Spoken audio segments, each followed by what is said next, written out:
Hey man, how are you?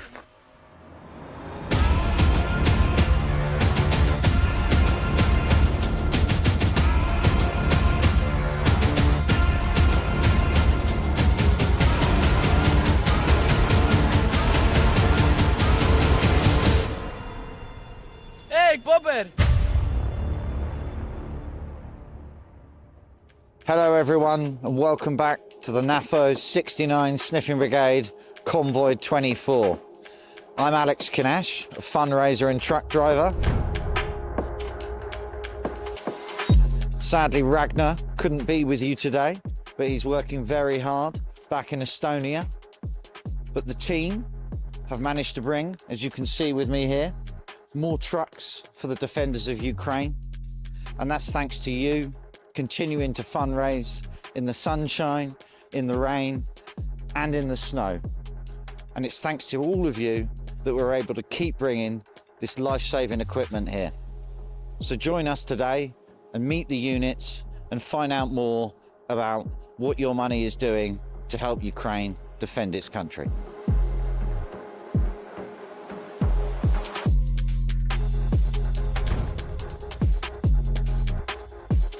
We are following rapid change in frontline needs, and that's why from this convoy each car will be provided with this electronic warfare device that can jam Russian FPV drones that can fly into vehicles. And for instance, this drone can jam up to 50 meters from it.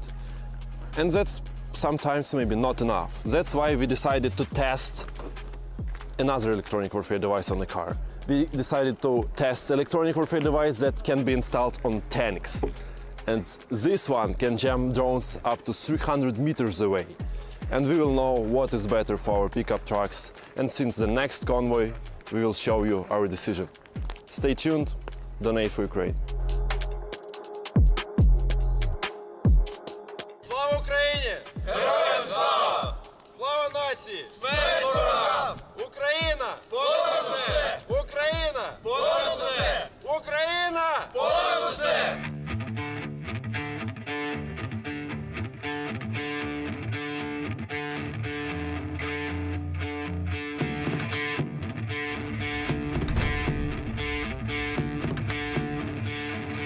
So can you explain in as much detail as you can, you have like 120 millimeter mortar, and then how does that work as a unit to help target the enemy? Yes, so it's working as around 4 or 5 people. Yeah. One prepared the mine, one is the leader of the group. He gives the task, he searches the target, he gives information about with which mine we're gonna fire, on how much distance and all this stuff. And the second one is those who like gave the trajectory for the mortar. And me is the last one, who is the second helping to this guy, because as you know, 120 is a pretty much big gun. Yeah. You need some forehands there. Yes, and that's how it's works. So pretty much we provide support to our troops on the front line. Yeah. When we got attacked from Russians and they try to pick up our position, we support them with artillery fire. My regiment, one of the best mortars, artillery, yes. Really? So Wow. pretty much those who coming back from the Russia, who was captured in Mariupol, they're one of the best. So they teach new generation, Wow. provide with information, with all necessary lessons, preparations, training, and after this they rise as professionals So who you've fight been- for the country. You've been yes. taught by real Azov veterans Yes, that of have course. fought maybe since 2014 Yes, but- to operate these weapons. Unfortunately, it was only few exchanging, and now they stop, and a lot of our brothers still there, and we are waiting for them. We are fight to make them free and come them home. I mean, this is it. And if, for anyone that's been to Ukraine on Kashatik, it's there on the wall, isn't it? The free Azov defenders. There's still, what, 700 upwards that are still in captivity? Yes, if Yeah. we speak about only Azov regiment, it's Yeah. about 700. But Yeah. if we speak about the whole garrison, like the whole people who were in Mariupol, Yeah. unfortunately bigger number, and unfortunately we don't even know like what exactly number it is, because a lot of people were just disappeared. A lot of people were died without any improvement, so we can't say either they alive, either they die, either they captured, or where they are. We don't have information. It is important to remember that there are a lot of very brave men that are still in Russian captivity, and we need to make sure they're not forgotten and that they're got out as quickly as possible. Unfortunately, now Russian invest more in digitalization of their army, buying a lot of drones, especially FPV drones, and unfortunately, not only the usual one they use in the day, already they start buying like X-ray, so they can see and work at night. If you have this, you can just save your life. You can have the dome protect you, yeah. Yes, and once more about this, not always we can use the lights, so it's very good to have such cameras that can help us to drive through the forest in the full dark. So I think this is the importance of the NAFO 2.0 truck, that not only does it have the right tyres and the night vision, having this is now critical, because kamikaze drones are not just being used in daytime, they're now able to be used at night, and without it, vehicles like this cannot survive for long on the front line. Whoa! Of course it's empty, there is nothing dangerous in this, it's just like a body of it. We make with our emblem, which is named Idea of the Nation, and with our colors. Yeah. So I hope you know which the flag it is. Thank you so much. We have the second one for you too, and we really appreciate your help.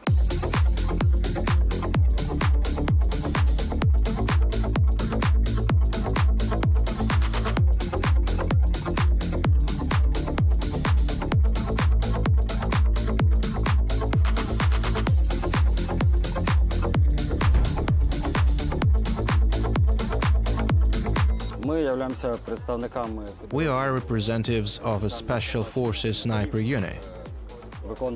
We perform combat missions. Our duties include the destruction of enemy manpower, important officer targets, and lightly armored vehicles. And the snipers, are they using Ukrainian snipers, or are they using more Western rifles like Barretts and so on and so forth?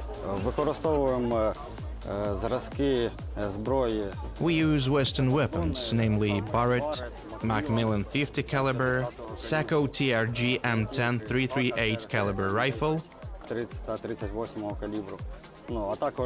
as well as Ukrainian-made UAR-10 rifles.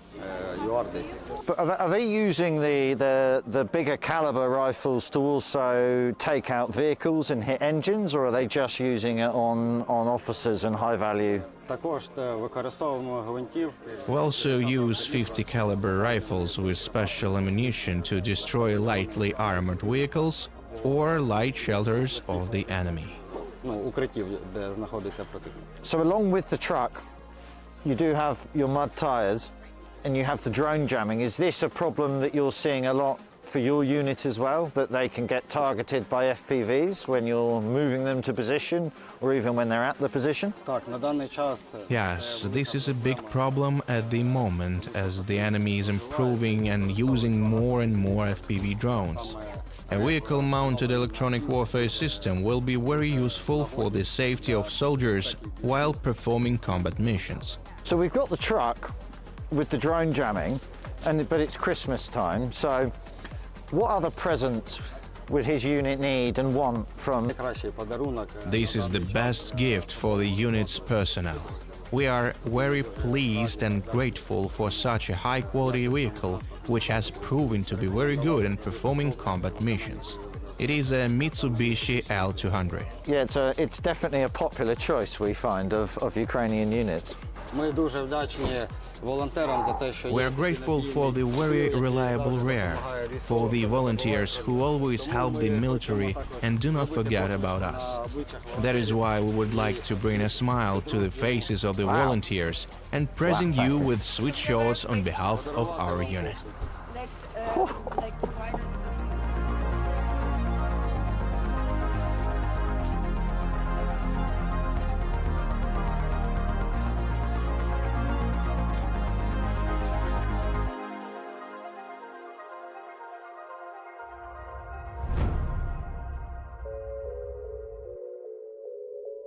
I'm originally from Donetsk region. Makivka, it's actually the neighboring city of Donetsk, and they form a huge city together.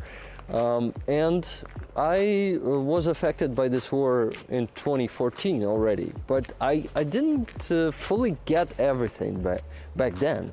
And I only got it in 2022, and it all got clear to me, it's either us or them. And I need to do everything to support the armed forces of Ukraine, because on their wealth and health and lives depends my life and life of my country. Because if we won't defeat Russia, then we won't survive. Ukraine simply ceased to exist. That's when I started doing the streams together with my friend Jet from Canada. It was just two of us and our one viewer, Charlie, in first few streams. And then our friends started to join in, and everything changed significantly when I started dubbing the interviews with Russian prisoners of war by Zolkin and Karpenko. I started dubbing them on January this year, and since then a lot of people find out about the channel. A lot of people started donating funds for the armed forces of Ukraine as I started making fundraisers. Before that I wasn't doing that because I don't know because why. That's basically it. Now we have a great community of rollers who continuously support us with the nation's attention to Ukraine.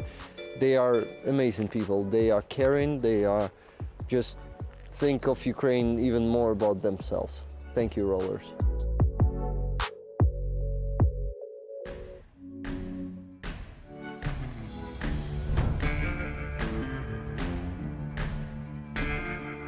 I understand that communication can be quite challenging, especially in this conflict, because of the different types of communication systems that are used by different units.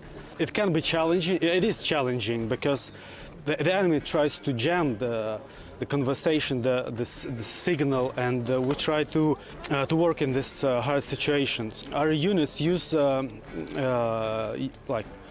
same type of radio communication. We use DMR communication. It's encrypted, but the radio signal it is sometimes can be jammed. So we have to use another systems, like for the redundancy we have, and if we can.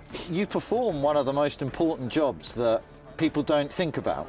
You know, they think about fighters, drone operators, but without communications, you cannot communicate and you cannot we fight. have a joke when everything is good, nobody think about communication. Yeah. But when it's broken, they immediately That's so remember true. it. You know, like. Exactly, exactly. And Andrew Mercado is his community and himself helped fundraise this vehicle, but he served in the U.S. Army. Now, you in the U.S. Army had a very advanced communication system, didn't you? Yeah, we obviously are supported by so many different elements at all times. And we have a Blue Force tracker, which is basically like, if you ever played Arma? Yeah, it's basically like the Arma map in real life. Like you can track exactly where things are going, where vehicles are at. You can communicate in real time back to the. You would be having a child. It's a lot, but it shows that you guys you have a lot more on your plate, and you're getting a lot more done with a lot less than what we have. How's life You know, going? and Mine is it's going credit horrible. to the skills of your guys' unit and what you do. We've bought you a I truck. usually have It to has work. the jamming equipment. But I have to work the afternoon shift. It's Christmas. I'm angry because of that. If you could get Thankfully, I other have to work. presents to help I mean, you, I am. what would But it like, be? It's probably Yeah, life's not doing too well, basically. What I'm trying to say is that life's not doing would too be well. very helpful. It's not alright. I'm not alright. And radio stations, Neighbor, they DMR deserve radio it. station like Okay. Motorola. They deserve And it. that will help more people be able Where's to my name for communicate dudes? together? Is that? Yes. It's like Yes. ammo for like bullets for us. They deserve the right to talk over me, okay? They're there and they're looking really, really cool. Am I there? Am I looking really cool? I'm not there and I'm not looking really cool. So you never have enough so I'm jealous. radios for the individual soldiers But to yeah, be able to go out and do their work. Yo. And the batteries, had the most horrible time at work today, so I'm just really happy to be here, to be honest. I'm incredibly happy.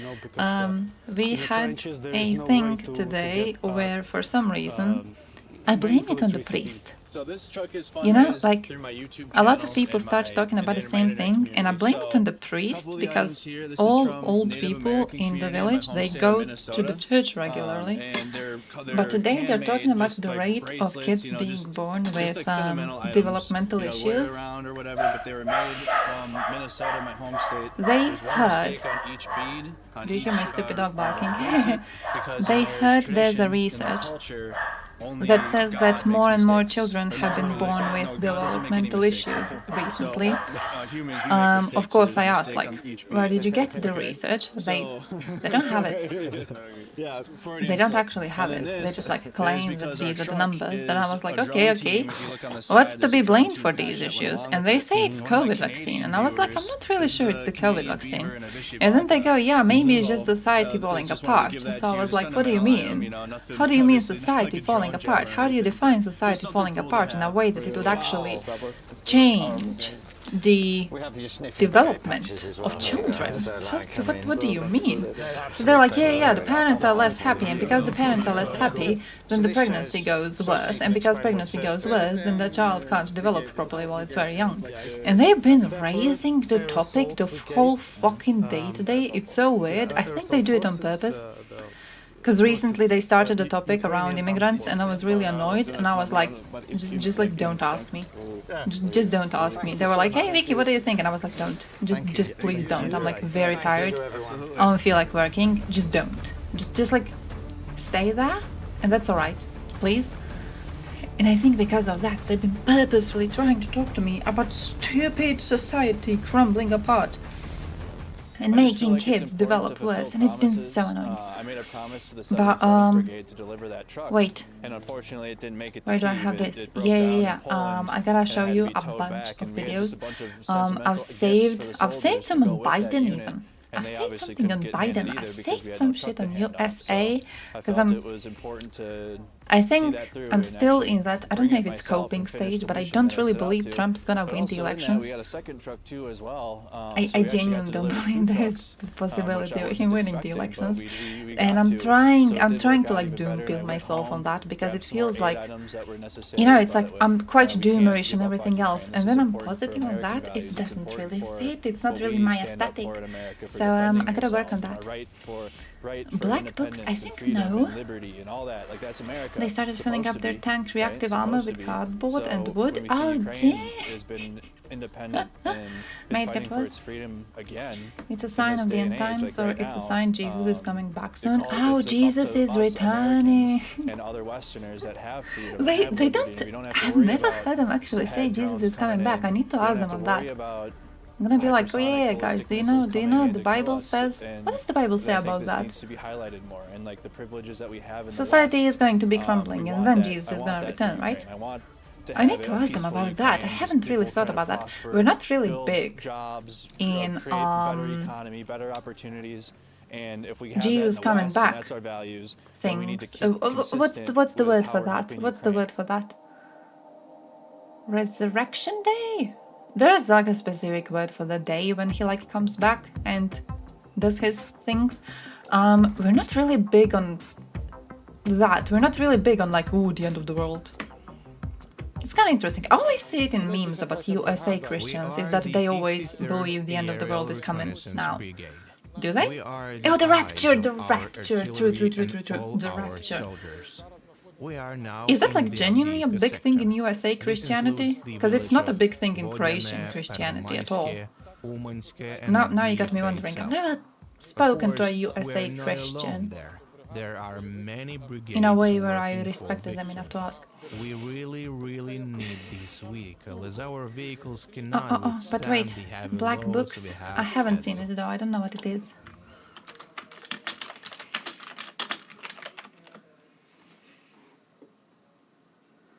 Oh, I know who Rob is. Oh, Bill Bailey?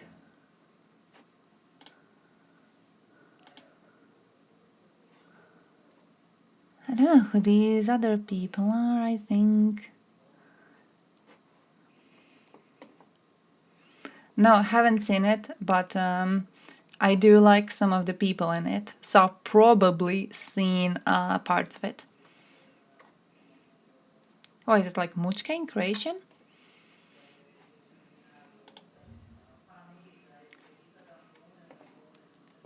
Bernard Black, this one?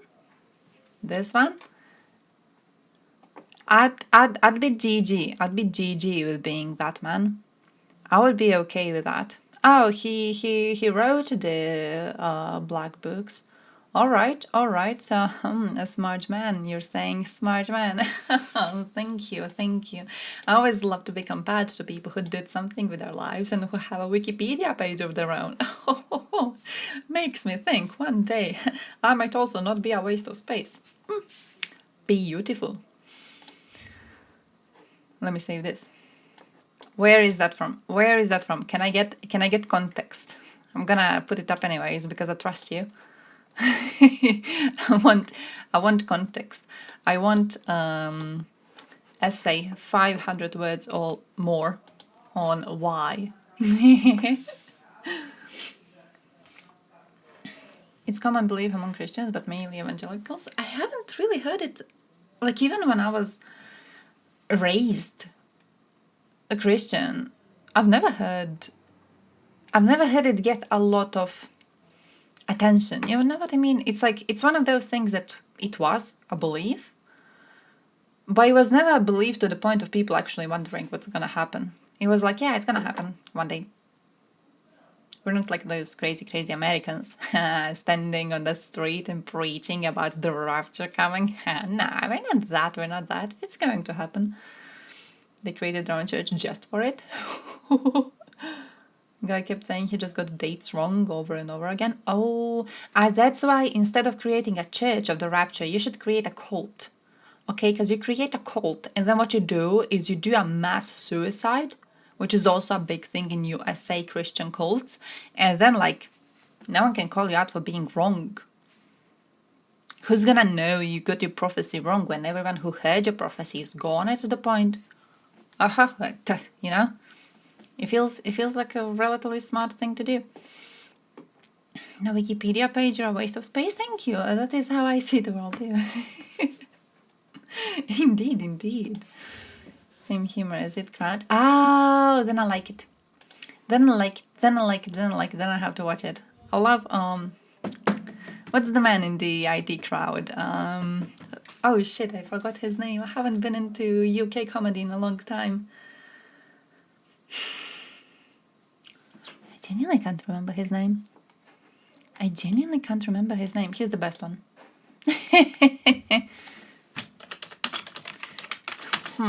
Where is it, man? Oh, where's the man? Oh, when you type in UK comedian, you get a lot of them. And a lot of them are people I am definitely not thinking of. Opened my Discord accidentally. A lot of them are people I am absolutely not thinking of. There's a list of British comedians. Richard. It's Richard. Thank you. It's Richard Ayoade. I love him. I love the man. He is genuinely the man who got me into British comedy in the first place. And it's because of a specific joke he made on Big Fat Quiz about his movie Submarine. And I don't remember what the joke was. I just remember he used a lot of words in the joke. And I was like, wow, this man is really, really smart. So then I went and I checked out every single thing he worked on. Every single thing. And then I kept on watching Big Fat Quiz. The new one came out and I didn't watch it. I don't even know who is in it. I guess it's not Richard. I probably would have watched it if that was Richard. Chelyabinsk. Oh, Stand with the Snow Maiden, the prototype of which was the famous actress of adult films, Sasha Grey. Oh. Oh, they removed the face. Oh. It would be possible to choose the most beautiful girl from the girls of the Agapovsky district, take a picture and make such a banner. I would have had my own. Chelyabinsk, isn't that where the little Russian YouTuber is from? Is that the one? They were only engaged in the installation of stands, but were developing an art object in the administration of the Agapovsky district. But they could not comment on the situation there either. Oh, hey yo, DB, how's life? Many people know Sasha Grey as an actress of adult films, but she finished her career back in 2011. Now she stars in regular films, makes music, writes books, and travels. She organized a run all over Russia? Damn. I mean, I liked her previous career more. Kind of was a bit more of a respectful one, wasn't it? But alright. Alrighty. Aww. Sit on my ledger. Sidim na leđima. That sounds like something that gives you horrible hip pain. Took it in the ass like a champ. Yeah, she's taking it in the ass still if she's doing stuff like this. Like, come on. To be fair, like, listen, starring in adult films, getting fucked on camera, alright, like, everyone needs to make a living some way. Organizing anything in Russia? Ew. Participating in anything Russia related? Ew. They're like, video play soon, and then they give me just advertisement. Oh, 11 minutes? Okay, where do we even begin?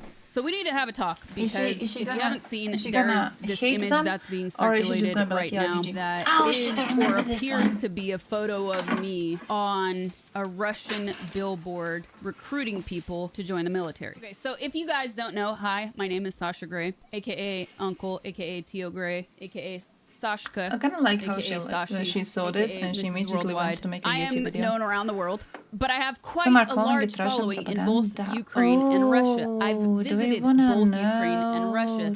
I've DJed in both. This is a tweet of mine from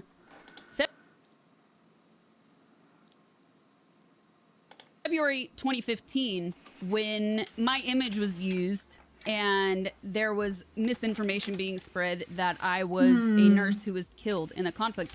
Now, mind you, I wrote conflict because this was 2015. You can also see more right here. It was international news, NBC News, Daily Mail, Independent, Hollywood Reporter, New York Post, because this was Daily Beast. 2015. Okay, so it was international news. Obviously, it was super fake. I'm trying to find the original. Okay, so this is like some of the original stuff. Anyways, this was the main image that was circulating, saying that I was a nurse and I had died, right? And that I was murdered by Ukrainian soldiers. Obviously all fake. So this was international news. It was really frustrating. And now, here we are again in 2022, and there's this right here. I have been hit up across social media. My phone was off the hook. People writing me IRL, asking me, do you know what's going on? They're using your image. They're using your image. They're using your image, okay? So, the thing is, chat, we like memes, right? We like memes. Does this not look like a meme to you? Does this not look fake to you? First of all, let's bring some levity in this conversation, because God knows we all need it right now. My boobs aren't that big. Hello. Helps something to be real, helps better the war, or helps better this situation. I can't find any evidence. It doesn't look like something that actually exists. It really doesn't. So I've been doing some digging, and this brings up another really important topic: online literacy. Many people are just so quick to share things without verifying them, screaming and crying out without verifying things. There are so many tools at your disposal for you to verify information. One, Google reverse image search. Two, if that doesn't work for you, they had a voting today. I went on Google and I reverse image searched this. I didn't get a whole lot. So what did I do next? I went to passed the Senate. It's getting to the House right now. There's opinions it will not even reach the voting stage. Largest online search engines akin to Google. Okay, so let's take a deeper look at this. We can pretty much guess this says October. I am not the KGB agent, I swear. Ukraine Putin has authorized me bill. to say ceasefire and the war, love and peace make love, not war. Sorry, broken. So, again, we need some levity. This looks like it's from October. And meanwhile...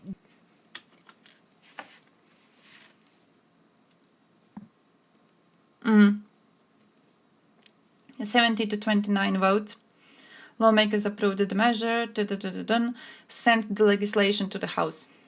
22 Republicans joined most Democrats to support the bill. So I'm not really positive on it actually, you know, going through. I feel the Senate has been relatively expected to pass it. But yeah, I don't really think the Speaker of the House is on the side of democracy in the first place. Not really even the side of Ukraine. I don't feel he's on the side of democracy. I feel he's gonna try to not even allow the fucking vote to happen because he knows that there's a possibility that some Republicans are gonna side with the Democrats and allow it to go through. So yeah, fuck that. This is all I feel bullied. information that has come into Western social media in the past few days. So looking at this, I'm going to select Russian to English. And as you can see, this one, which is older, this is from October. I'm going to still guess that even this new one here is a meme. We don't use. The thing that I really want to push home to you guys is to fact check things. Items of information or one deep fake if there would be the rest of the bill. This is the original photo and this is the meme.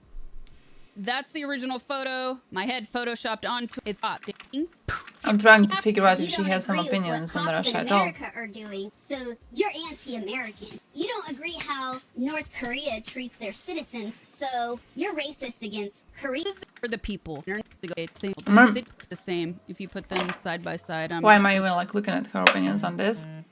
I'm pretty sure Sasha Grey is not really among the people very interested in foreign politics. I feel like I'm trying to give her too much, you know, credit for this. He already tweeted he won't allow about. Ah shit! Why is he allowed to do that? Why is he allowed to do that? I saw some people guessing about it and I was like, surely he's not able to do that. He's able to do that. Why can't he just be like, yeah guys, you can't vote. Yeah guys, here's a question. You can't answer. I'm gonna do that. Like as a Speaker of the House, why does he get so much power? That seems weird. That seems like a broken system, really. Like you get a traitor on that position, like right now, and that's that. Why? Why is that a thing? Speaker decides gender to the point of something like never reaching the voting phase, though. That seems weird. He can just be like, yeah, this passed the Senate. All right, who cares? It's never going to get to the voting phase in the House. That seems weird. It's genuinely a weird system. And I'm not saying it in a way to mock USA for having stupid, weird systems. It's very similar to me to how, for example, European Union can't really kick out a member state. I feel it's very similar to that, you know. It's like we haven't really thought what we will do if a traitor gets here. And now we have a traitor in our midst and we can't really do much because we didn't prepare, you know, when the system was being planned out and created, we didn't plan for this situation. It seems like a silly little oversight and I hope we figure something out. Discharge petition can get around it. Oh. They propose discharge petition. Hey, ish. To get past Mike Johnson. Oh! What's a discharge petition?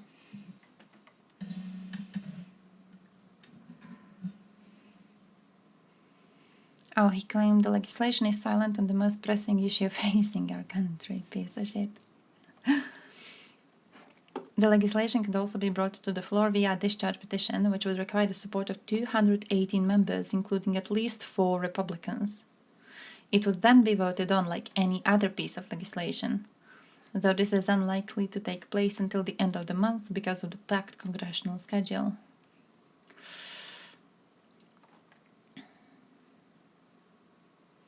For Republicans, are we like... Do we think we could get support? I think we could get it. I think we could get it.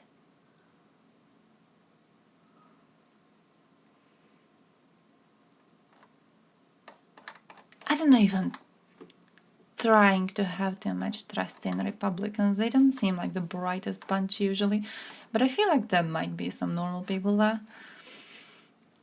Ukrainians are working on developing their own weapons, and also we have news of... Was it Rheinmetall?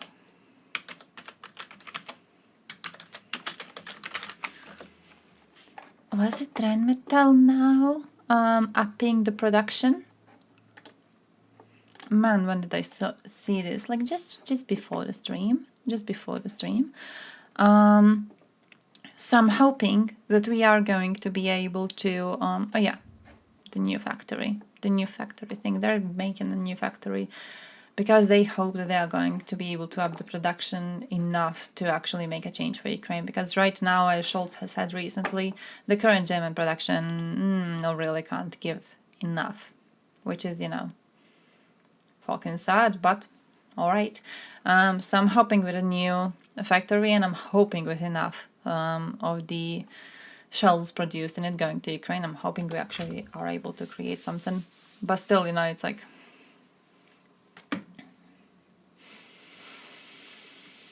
Yeah, it's almost impossible for us to match the output. I can agree with that. I think we're still not ready to do any big moves when it comes to the amount of production. When it comes to the way our economies are functioning, we're not ready to move to an economy that would ensure the highest output of military aid for Ukraine, which sucks, you know, to know. I wish we were a lot more involved, to be honest. I wish we were a lot more into this.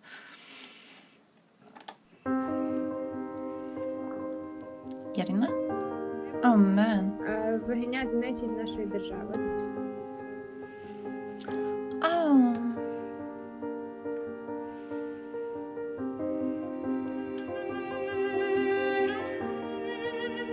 Oh, that's fucking sad.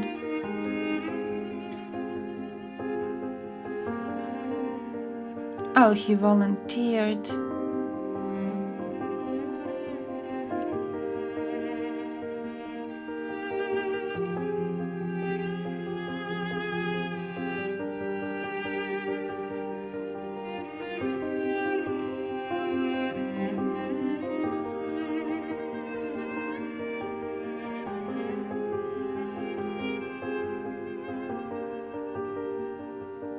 Drone platoon commander. Oh, nice. Oh, incredible. Just incredible. Man, how fucking sad, though. Millions of imbeciles ready to die? Yeah, that's too. I don't know. I wish we were more ready to focus on this. I feel like we're still trying to do like the casual thing, you know, like, oh yeah, maybe this just ends soon somehow. In a way that doesn't really influence us. Maybe this is just going to end soon. Maybe Putin's gonna croak soon, and then, you know, when Putin dies, the war ends, because this is Putin's war and not really Russia's war. So maybe then we will soon reach peace. Surely we don't need to focus on artillery making. Come on, like, this is gonna end soon, isn't it, guys? Isn't it? And it's kind of sad to watch. Yeah, it's kind of sad to see happen. I don't know. Non-MAGA infested Republicans. I'm kinda...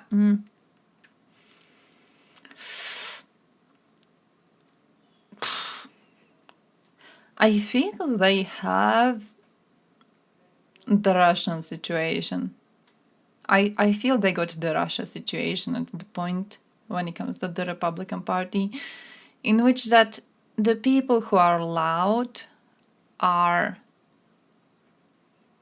imbeciles, and then you have a lot of people who are very quiet,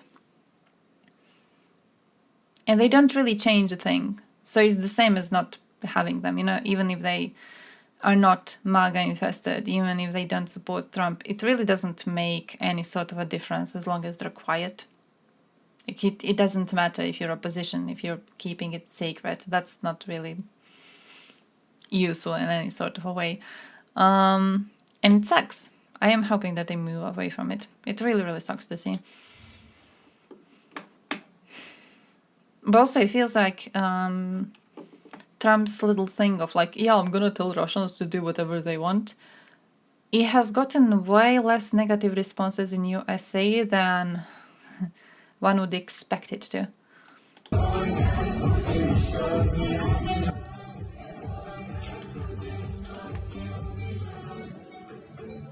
Oh.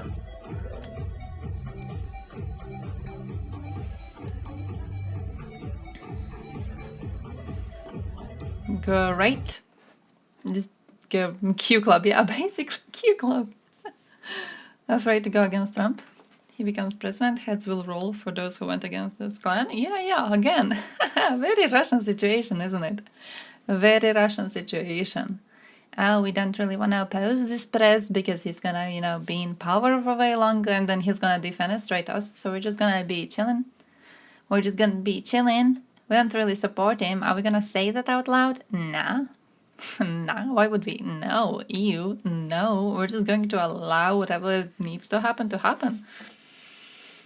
And then, if he actually does manage to become the president and does manage to destroy everything USA has built over the last decades, then they're gonna start bitching. That's just such a stupid thing.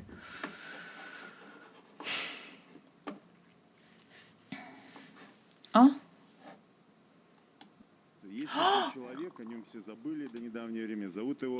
Oh, look at them bitching. Yapping. Одна там, империя Чингисхана. Но намекает, что у нас есть тоже претензии, но мы, дескать, смирная нация, поэтому ни на что, в общем-то, не претендуем. Но он зачем-то, Сахиагин Элбекдорш, опубликовал карту Советского Союза, на которой написал «Монгольская империя». Я вот понять не могу. То есть там, по-моему, даже Монголия туда особо не входит в этот состав. Это он так хотел ответить. На что он ответил? Он свою глупость показал очередную. Ну, с либералами поведешься, не знаю, это воздушно-капельным путем передается или каким-то... ВИКС есть такая, запрещенная, по-моему, в России сеть. Вы там присутствуете. Ну вот, видите, вот справа внизу...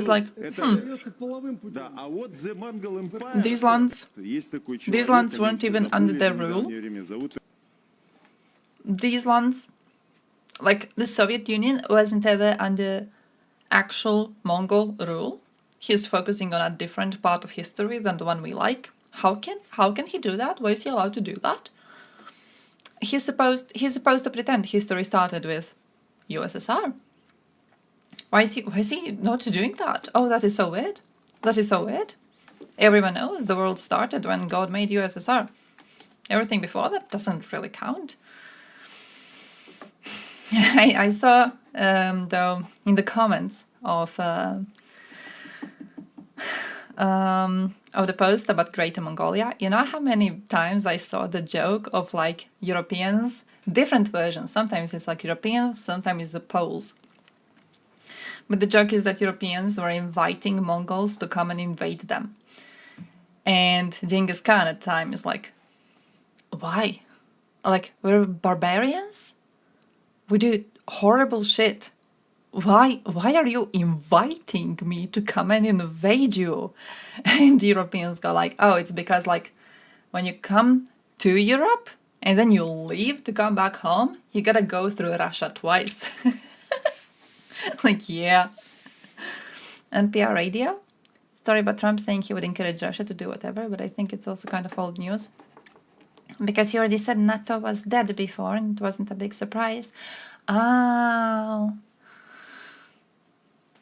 That makes sense. It's like the two views are basically the same thing. I still think it was very, very concerning that he's basically encouraging an invasion. it's you know, it's very dangerous in a whole new way than just simply talking against NATO. But also, yeah, I see that. Dinosaurs died out because the Russians colonized the Earth. Colonized? You mean Russians returned to their historical lands? Kotyl was actually the first Russian. You heard it here first. Elon Musk says Putin can't lose war in Ukraine. There's something... Okay, listen.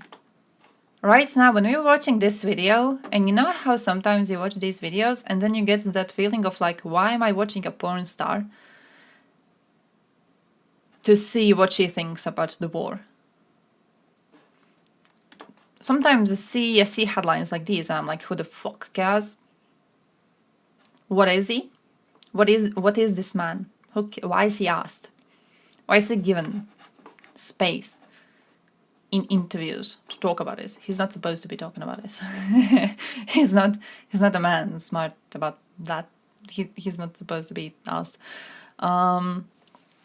But yeah, he has said that Ukraine has no chance to defeat Russia, which, you know, as long as he keeps on aiding Russians, I see why he believes that.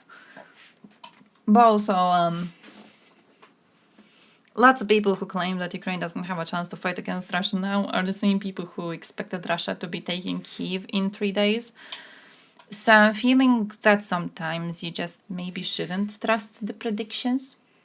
Maybe sometimes, you know, shit like that is a bit silly and you shouldn't do it. Duh. It's another level, but we already know he loves Putin. Oh, so yeah, that also makes sense, though. That also makes sense. I see that. Duh. Always know why I'm watching. I was watching to hear the opinion. What does Sasha think? She loves her Russian fans. I know that. Prime Minister of Estonia was put in the most wanted list by Russia for taking hostile acts against country and historical memory of Russia. Yeah, she dismantled some Soviet monuments. That's what she did. She dismantled some Soviet monuments, and you know, Vlad felt really, really angry. Actually, I have a video on that. You watched Sasha to get to know her political opinions?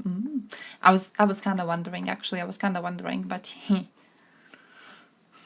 why was I wondering? Now, and Russia has declared Estonian Prime Minister Kaja Kallas. At least she's not... Who's that one? Who's the other one?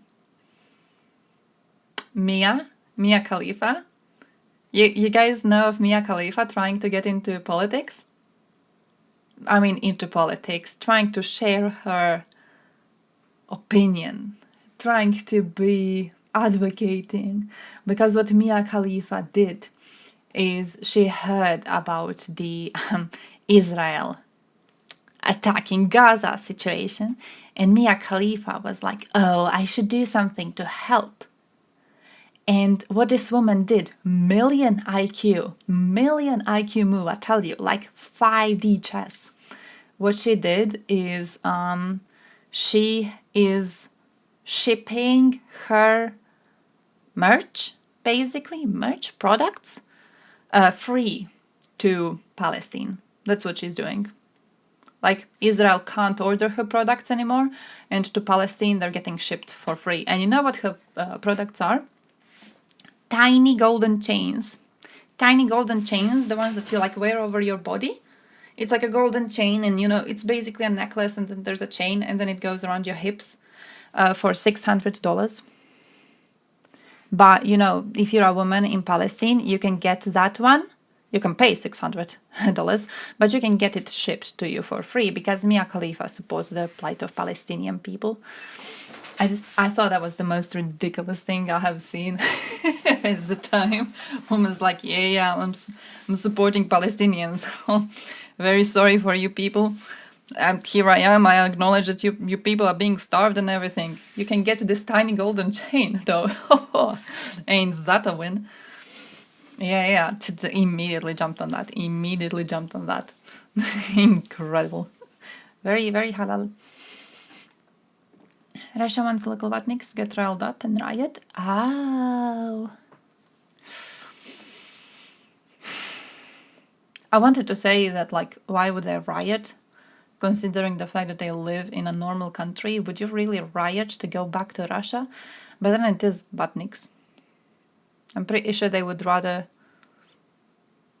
you know, shit in a hole outside and be Russian than have a proper way to live and be anything else. It's a wanted person. The Kremlin says it a placed her on wanted the wanted person. list for taking hostile actions against Russia. Look at what it calls go. the desecration of historical memory.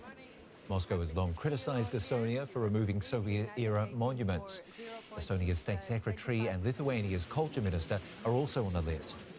Kallas has been a vocal supporter of Ukraine since Russia's invasion. Let's bring in our... Also, this feels like, I know that we're like sharing this.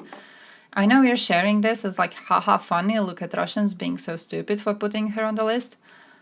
But, man, this is like genuinely... Why is that allowed? Why can't they just do that? Why the fuck is that, you know, seen as a meme? This seems deeply concerning. I feel if any other country did that, we would be very, very concerned. Why are we like, haha, funny, look at Russians being idiots again, and we just, you know, kind of let it go? It's weird. I'm hoping for some strong response to this. This shouldn't just be allowed. Russian analyst Konstantin Egert, he's in Vilnius. Tell us more about the significance of these developments. The significance. Well, it is yet another step in the Kremlin's gradual sort of pushing up the temperature of bilateral relations with Central Europe and the Baltic states, which are already in a very, very sort of pretty much non-existent shape, I would even say. But this is also very much Let me go DM Tyler Nixon domestic to ask what he thinks. Kaja Kallas, the Prime Minister of Estonia, and the Lithuanian Culture Minister, Simonas Kairys, are accused of desecration of monuments. Do we have some Croatian porn stars? DB, you would know this. Do we have some Croatian porn stars that, like, I can message and ask about their opinions on foreign policy? Where they display And you're a photographer. At the same time, most of these statues do not have any graves nearby, so there's no We definitely do. Actually, in the rare cases when there are graves, soldiers are reburied in military cemeteries. So this is quite a bit of a bending of reality by the Kremlin in order to remind the domestic audience that this fight against the West, as Putin describes it, is also about fighting for what is considered to be a sacred memory of Russia. Why is Do you this from now, though? Valpova? Because relations between Estonia What, and Russia local? have never really been good. We have a prostitute locally? You do not see any particular logic in that, apart from the fact I heard rumors. You're going to have a very special NATO summit in Washington and the Baltic states and other Central Pretty European famous in countries local are going to be clubs. very vocal in their support for Ukrainian membership of the alliance. But I would say this I don't go clubbing. I don't go clubbing. Now you're making me interested. debates about We have an Only. Is she good on OnlyFans? Does she get lots of cash? And I didn't know. What, let's say, I heard that there's a Trump fitness said about not coming to the aid of content creator in Osijek, and one time I did meet her, but she was like one of those small content creators. She had like a few hundred followers. But you know, in Osijek it was quite good, and people actually did recognize her on the street. So I thought that was really, really cool. But I didn't know we actually have like an OnlyFans creator. That's amazing. Oh, that's amazing. Man, I need to figure that out. I'm gonna find them. I'm gonna interview them. Wait, where's the... Because you go like, no porn stars, but yes, some with amateur videos. What's the difference? When does it become different? I guess once it actually starts to pay enough to be your job, then you're a proper porn star, right? Oh, leaked private stuff. Ah, oh, that's illegal. Revenge porn type of a thing? That's illegal. Yeah, I googled it too, but I'm not getting it. I googled it and then I went to Pornhub search result because I was like, oh, it's Pornhub. I'm sure it's going to be the best because the other one is like X Hamster. And then the other one is X Videos, and I was like, these are trash. I'm not clicking on that, right? So I saw Pornhub, it says Croatian porn stars, and I was like, yeah, all right, let me see the list. And there's no list, it's just porn. I guess they have Croatian in the tag somewhere or something, but there's no list, it's just bullshit. Okay, that makes sense. Check with a friend who actually paid her OnlyFans. Oh, you have a friend who's a loser. You have a friend who's a sad little person and pays for OnlyFans. Why? Do they need therapy? Pornhub isn't as good since they removed the community uploads. Yeah, but like they needed to because a lot of the content on that was non-consensual. So I understand that. I'm happy they removed it. I hope they implement strict controls over who is being posted on the site. I feel they should. Because like when you go to the other ones, when I was in high school, I had friends who were really into like sharing gore videos with each other. And they would often go to this one site. Fuck, how was it called? Heavy something, hard something? I don't know, it was a weird one. But it was like disgusting sort of a shit. I don't know, just like the fact that something like that exists and it's available to the public is very worrying to me. It's very worrying to me, you know? So I think that especially when it comes to bigger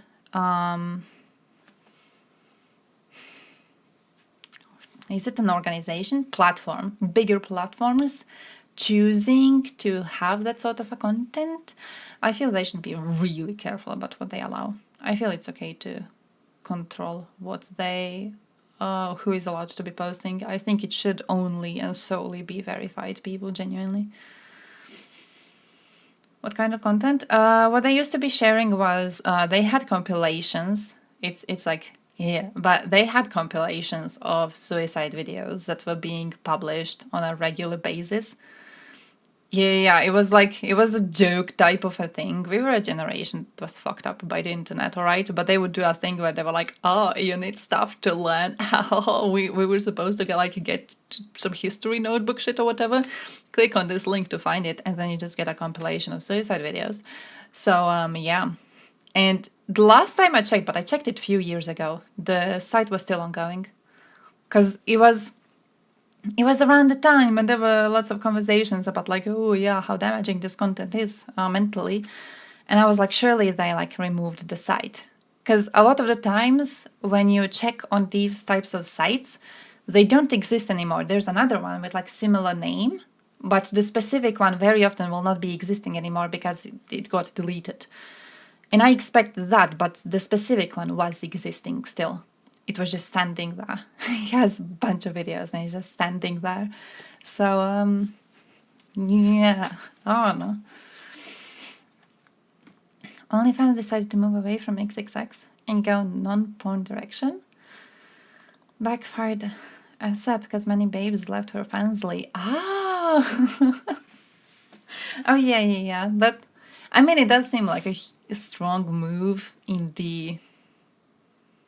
Look, I want to say proper direction, but it killed Tumblr, didn't it? A move like that killed Tumblr. Because people were posting a lot of not safe for work shit on Tumblr, and then Tumblr was like, we don't really want sex content anymore. And then a bunch of people moved over to Twitter, and then Tumblr was kind of left to rot alone, because, you know, no one wanted to use it anymore. So stuff like that can kill a website. You need to ban porn immediately. You need to get rid of it immediately if you don't want to have to deal with shit later. A girl from my school had some masturbation video leaked from a boyfriend. Oh shit! That's illegal. That's illegal. That's revenge porn. She can sue him and get a lot of cash money. I would recommend suing. Rotten.com never went to that one, and I'm happy I never knew about it. This one was something with her. I genuinely don't remember what the word was. Heavy or hard, something like that. I don't know if I want to remember. I guess I don't. Probably don't want to share her on stream. Yeah, probably true. Wait, I'm interested though. Do I know her? Do we think I know her? I don't know a single OnlyFans star. My dude, that kind of makes me feel lonely. Like, I know people in a lot less respectable positions, you know. I work retail. It's way worse. Oh, she's actually pretty. I love how she has, like, 3 different profiles. How would you have 3 different profiles? Why 3? I understand 2, but why 3? She's not. Oh, she looks really pretty when I look at the tiny little profile picture. Fuck, now I need to, like, zoom. Can I zoom? Oh, I can't zoom. Oh, I can zoom on one of them. Well, that's kind of cruel. That's not really nice. How do I know if I want to sub to her OnlyFans if I can't even see her looks? Typical USA movie prostitute from 1990s. I mean, Croatia gets all the trends like decades after USA, so that actually makes sense. Junior gives the game away tonight on MAGA senators opposing aid to Ukraine. Main problem is that it funds Ukraine through September 2025, and Trump plans to end the war immediately by cutting off aid as soon as he takes office. The fuck? A second Trump administration. Listen, the bill funds Ukraine through September 2025. That's 9 months into what will be my father's second term. Okay? They're doing this to try to prevent my father from being able to easily make peace. We all understand that the second he gets to the table, he can end this. If you pull the money away, if you make stopping the endless flow of stupid money with no accountability, no checks and balances, nothing, an impeachable offense, they know they can keep their war going. That's what they're trying to do. The bill, though, is to also try to handcuff... He's like very openly going, yeah, once we stop helping Ukrainians, this war's gonna end. Oh. To be fair, he's a piece of shit too, though. It feels like listening to his opinion on this is like listening to Sasha Grey's opinion on this. He doesn't seem to be too interested in... Not just politics, anything. Does this man do anything useful? The only time I see him around is when he's acting dumb. Does he do something? Can't know what's the point of his existence, really. Oh yeah, they gotta be fake. They gotta be fake. But listen, the fake boobies are still alright. It's boobies. Boobies are alright no matter. It's like sex and pizza. And beer, maybe even. You know, even when it's bad, it's still pretty damn good. So it's alright. You should be allowed to have fake boobies. You're still bringing something good to the universe overall. So thank your local OnlyFans star. Go and hug her. Not too hard. I don't know what those boobs do when you put too much pressure on them. But hug her nicely and tenderly so she knows she is being respected. Wait, did I click on this? Oh, I did. I wanted to click on the links in chat, and then I noticed one of them is rotten, and I don't want to click on that one. Riots after taking down the monument to the Russian soldier. Oh. Fake boobies are almost always worse than the original ones. I can agree with that. I can agree with that. I can respect that opinion. Yeah. I've never touched the OnlyFans one. But like she...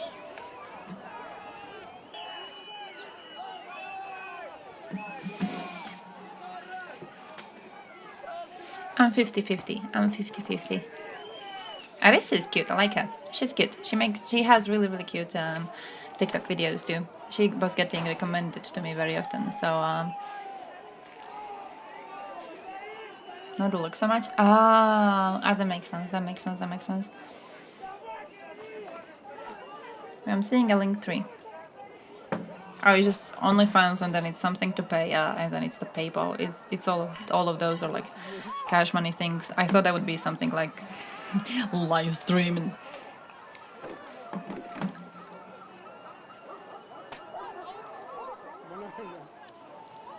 Man.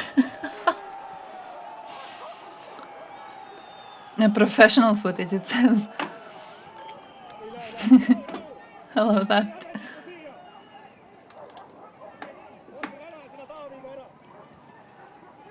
A must-see video for those who complain about excess police violence during the riot days. See the whole story, not just the selected pieces what Russian media shows. Oh.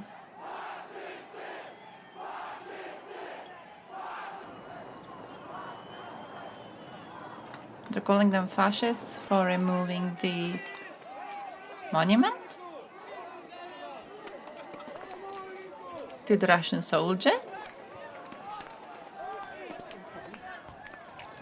Daddy porn? I imagine the father issues are very common in Croatia.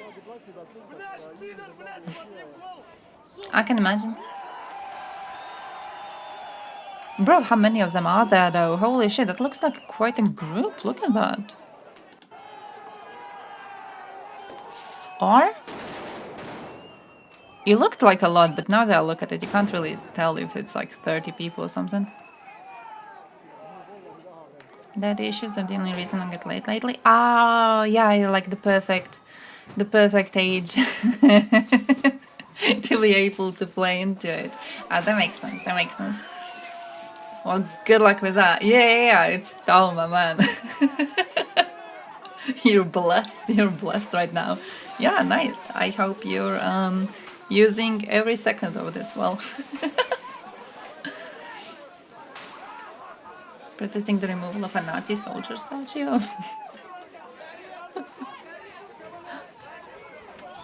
It's like the circumstance. It's a good comparison, but like the circumstance in which a statue like that would be put up would be horrifying, but I assume so is the circumstance in which the statue to the Russian soldier was put up in this situation. Hey, 3 stream strike, congratulations! Yeah. They removed the head and hands from Lenin statues, yeah. They even replaced the head with one of those yellow blinking warning lights. Ace.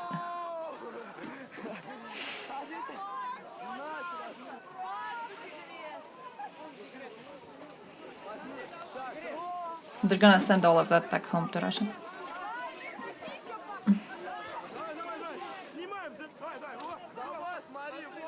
But man, you know the dates.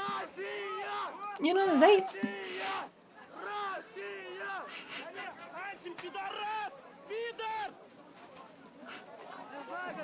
Huh?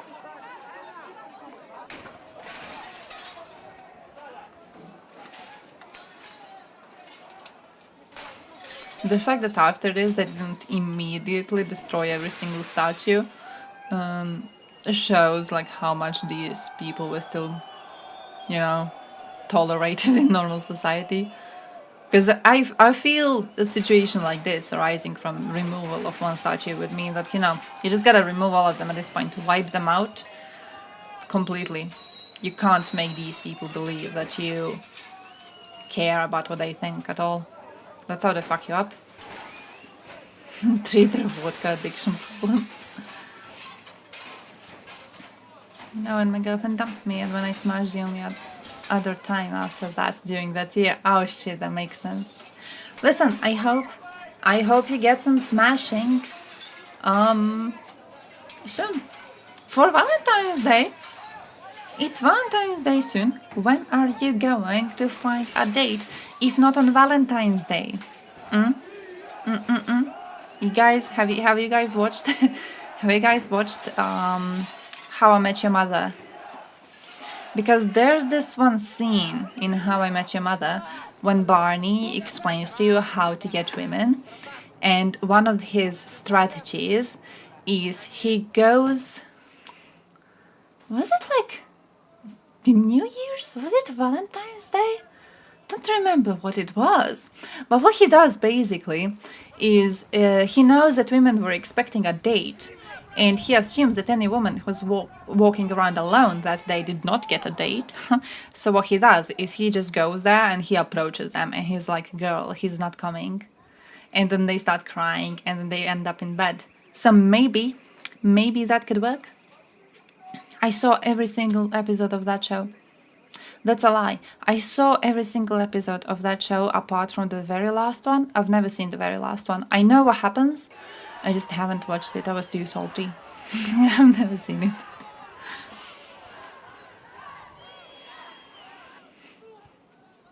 Gonna hit the gym on Valentine's evening? They must all be single? Yeah, like that. Go out to a park, you see some women drinking alone. He failed her. This is your chance. Jump in, do the daddy thing. Easy, just come on. It's an opportunity you get once, not really once in a lifetime, once every single year. You gotta use it.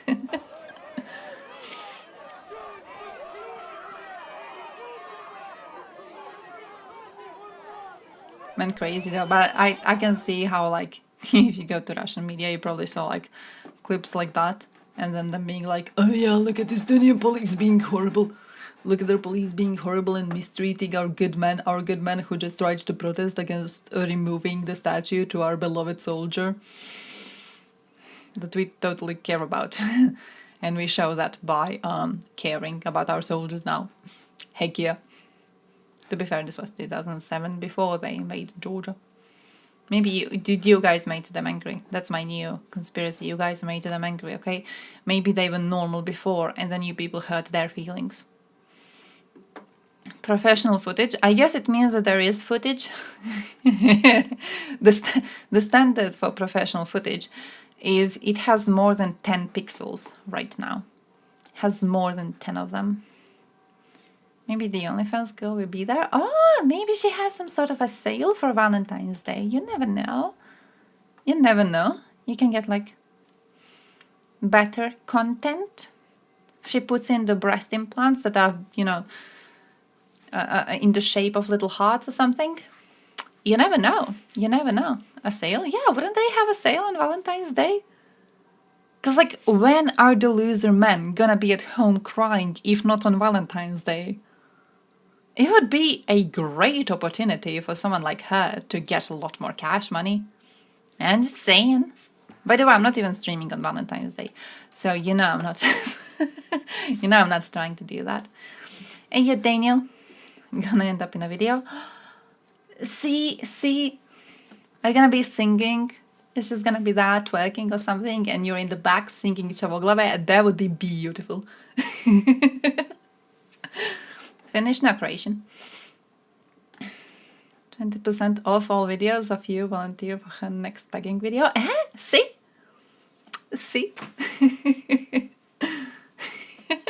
You won't be able to sleep out of excitement. I know. I have fixed every single problem you had with being sad ever in your life. You're welcome. This is why I do streaming. Well, this is the Russian scare tactic. Oh, the pursuit. Oh. Standard intimidation tactic of this country. We will continue the previous steps, supporting Ukraine, strengthening European defense, fighting against Russian propaganda. Thank you, Kaya. Thank you. You can't unfollow. That would be very, very, very sad. That's that. That's my argument against it. I have no other bullshit prepared for that. You can't. It would be sad, and you can't make people sad. Not just before Valentine's Day.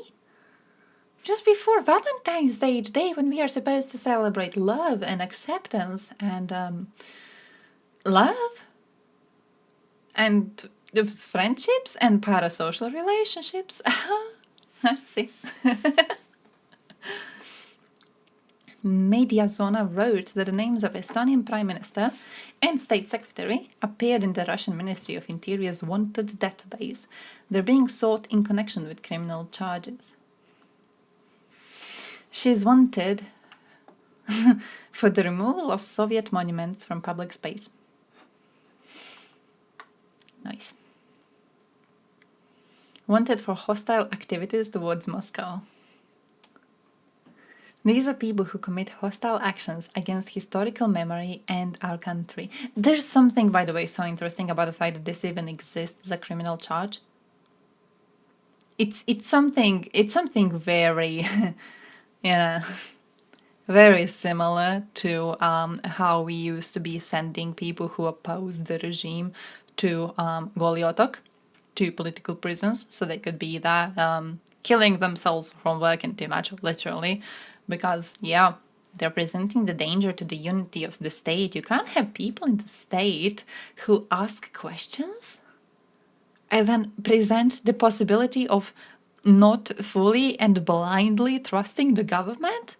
You can't have people like that in a country. They're gonna weaken it. You gotta send them all to die. It's very reminiscent of that. It's a very weird charge to have at all. Hey, I saved this for yesterday. And then we didn't watch it yesterday, and then I saved it for today too. And I still have it like saved in another tab. I haven't watched it. No, I wanted to watch it and I didn't. You failed the Is it good? Is it good? Did European Union fail the Western Balkans? Because I have a feeling it did, but I have a feeling it did because it was supporting Serbia too much. That's genuinely my take on this. They support Serbia way too much. They expected Serbia to be way more pro-European Union than what Serbia actually is. And by expecting Serbia to be very pro-European Union, they have ignored Serbia being very anti-European Union. But they gave it too much attention, and then they haven't been given nearly the same amount of attention to other European Unions, to other Western Balkan states, which actually tried really, really hard to get into European Union. But also the level of discrimination from other, from actual like European Union member states towards Balkans overall is interesting. But I think it's just their views towards Eastern Europe in general. If you followed recent Schengen situation, I don't really think Europe's, I think lots of Western Europeans see Eastern Europeans as equals. It's something that's really, really strongly shown in the fact that, like, Hungary, for example, gets a pass for being very corrupt, but then Eastern European states get very bullied for it all of the time. And even, like, Ukraine, when people talk about the reasons for them being invaded and the reasons why we shouldn't help them as victims of an invasion, they go like, oh yeah, but Ukraine is actually really corrupt as a country. Like, how can you say that, but at the same time you're okay with giving funds to fucking Hungary? It's because they're seen as more European, and because they're seen as more European and more one of us, they're seen as better inherently. Overall, I think European Union fucking hates Slavs. That's what I'm trying to tell you. I don't really think they're nice to us. Western Europeans tend to view Eastern Europe as one entity. And I assume when you say one entity, we imagine it as quite, I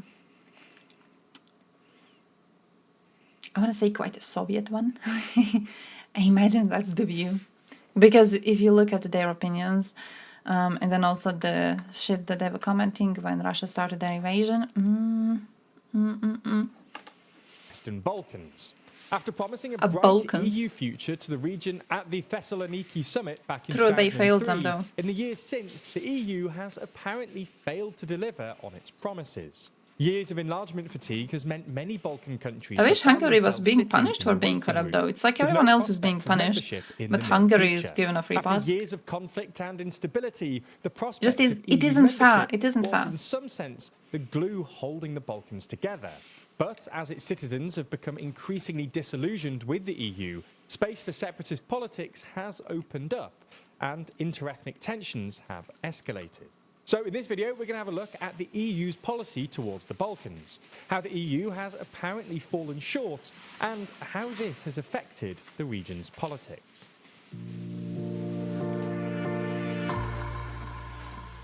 Fucking Macedonia, by the way. Can you imagine changing your name?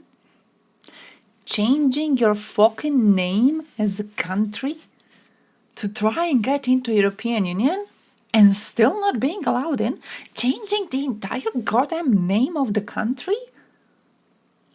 That's disrespectful. That is disrespectful to like the worst point of disrespect. Before we start, if you haven't already, please consider just let them in subscribing out of and ringing pity the at bell this to stay in point. the loop and be notified when we release new videos. Firstly, let's start with a bit of context. With the exception of Albania, the Western Balkans are all former countries of Yugoslavia, including Serbia, Kosovo, Montenegro, North Macedonia, and Bosnia and Herzegovina. As viewers will probably know, Croatia. in the 90s, these countries were embroiled in years of war and violence with disastrous consequences. Turned pity the When other it way. was settled in the early 2000s, Pity the membership woman. to the EU was seen as a way to bring economic prosperity and It's a political new stability tactic, maybe to it the works. region. These years were marked by an optimism that the Balkans had a future in the EU, especially after Romania and Bulgaria actually joined the bloc in 2007, demonstrating the EU's interest in enlarging to include countries in the region, even if they were relatively poor. The Western Balkan countries began to receive money for development from the EU in the 2000s, and their economies began to grow. EU membership required these countries to resolve their conflicts, so membership was seen as a positive way to promote peace in the region. Big moves were made towards peace, with mass war crime convictions, official Valentine's Day apologies Instagram. made by heads of state, Actually, I and wanted a to post quelling something of today. nationalist sentiment, as people turned their political focus towards To get Europe. people salty. Unfortunately, this didn't continue into the 2010s, as successive EU crises made accession more difficult and contributed to a reduction in official development assistance. Out of all the countries present at the Thessaloniki summit in 2003, Croatia became the only EU member in 2013. Since then, enlargement fatigue has dominated EU politics, as internal disputes have made the EU hesitant to They're accept just new not as good members. as we are. Some of this seems to be a consequence of the fact that, without the immediate threat of conflict, the EU lost some of the political will, or at least some of the sense of urgency, to integrate the Balkans into the European True. project. Also and true. they've since become a bit of an afterthought in European politics. Today, the Western Balkan countries are the poorest in the region, the most undemocratic, and after 2 decades, are still a way away from EU membership. So what actually went wrong between the Western Balkans and the EU? Well, as we see it, there were broadly 3 things. Number 1, the EU's inconsistent approach to accession. Number 2, their failure to resolve regional conflicts. And 3, their failure to properly address corruption. Firstly, let's start with the EU's inconsistent approach to accession. Those who have been following EU politics will be very aware that the Also EU called is discrimination. proactively accelerating Moldova and Ukraine EU applications. But while this is of course understandable, it's also really irritated some Balkan countries who see it as unfair to other countries who have been adapting to EU accession conditions. Now, when it comes to this, listen, some of them have a reason to be salty, and I'm talking about Macedonia, because Macedonia has a reason to be salty. Serbia. The second Serbs start being salty about this bullshit, you should stop listening to their opinions. Serbia has been intentionally choosing to go on an anti-European Union, anti-West, pro-Putin path for like years at this point, and then years before, because Vucic was aware that, as a successor of Milosevic, he's really only going to get support from people like Putin. He's not going to get support from European leaders, and he intends to stay leading Serbia for quite a long time. So Serbia being salty about this, ridiculous. Macedonia, I can see that. And I can understand why, after doing such huge changes as a country, why they would be demanding you know, to have a fair chance to enter European Union. I can see that. But Serbia, nah. For years. The EU also seems to be inconsistent in its requirement for solving territorial disputes for candidate status. For example, the EU has said that Moldova does not need to resolve the status of its breakaway region of Transnistria before joining. And Cyprus joined the EU in 2004 despite being divided. This hasn't gone down well with countries like Bosnia, Kosovo and Serbia, who are being delayed accession because of their own territorial disputes or secessionist politics. The point we're making is that many Balkan countries have been upset by mixed politics. I'm not entirely sure about this. I can see. No, I can't even see the similarity between Serbia. Because in Moldova's case, Moldova is having a part of it occupied by Russia, right? So the idea is like, hey, we're not going to hold you back because a part of your country is being occupied, right? How can you compare that to either of these countries, considering the fact that, like, Kosovo is not having a part of it occupied? Kosovo is a country that still hasn't been recognized enough for it to actually be a country. Like, we're still having debates over whether it fucking exists or not. This is not the same thing as having a part of your country occupied by a foreign power while you are a sovereign nation of your own. Serbia also doesn't have that situation. There's no foreign power occupying Serbia. Kosovars wanted to separate from Serbia.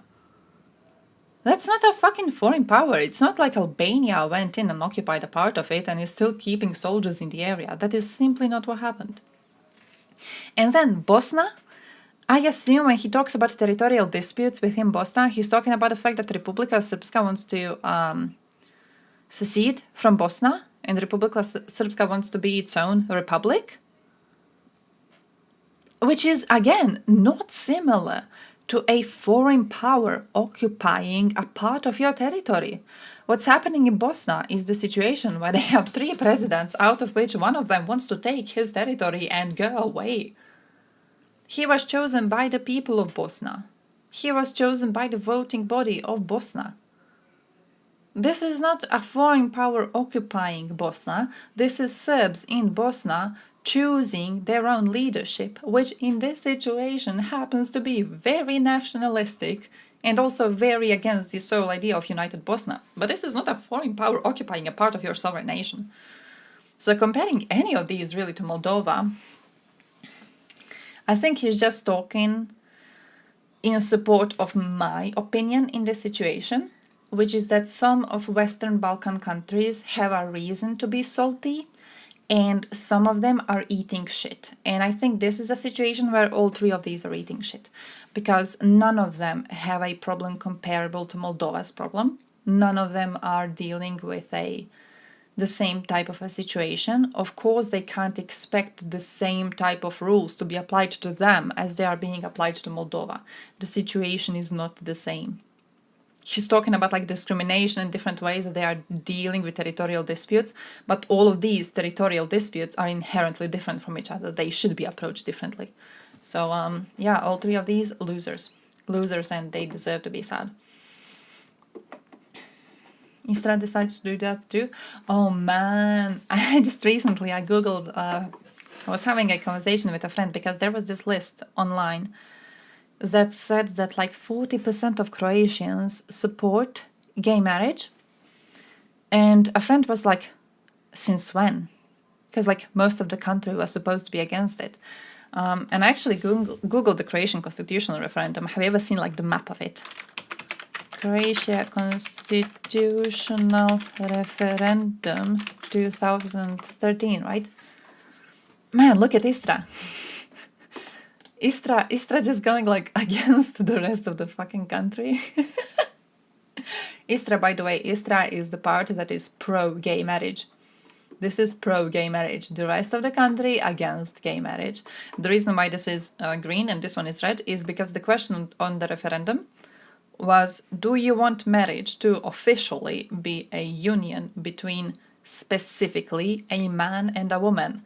The green parts voted yes. The red parts voted no. The red parts were like, no, marriage shouldn't be decided, specifically by the gender of the people. Gay people can get married. and the rest of the country voted against. But Istra has been very different from the rest of Croatia for the longest time. It could join Slovenia. It actually could join Slovenia. We did have to give up a tiny little part of our country to Slovenia when we were solving our own territorial dispute. So, look, if anyone has the right to be salty, it's us. We had to give a tiny part of Croatia. It still hurts my soul to think about it. A tiny part of Croatia had to be given to Slovenes. You know what they're gonna do on it? Nothing. Nothing. They're fucking Slovenians. They don't do shit. They don't need land. They're city people. The entire country is like city people. They don't need that. They don't need little islands and shit. They have sea access. You know how often they go to the sea? Never. They're all city people. They just sit inside and get their AC on. And that's that. Never trust a Slovenian. Istra is close to Italy. Yeah, that's true, that too. They do have, the speech is almost the same, like in parts, as Italy. It was weird because like when you meet people from there, from the seaside part of Croatia overall, but Istra specifically, they speak in mixed, like Croatian and Italian. I can't understand them personally. I don't know a word of Italian, so when I hear them speak, it's impossible for me to know the fuck they are saying. They'll hold a gay parade. True. That's true. They only go outside of their city little apartments with AC to hold gay parades. And then they come back home. True.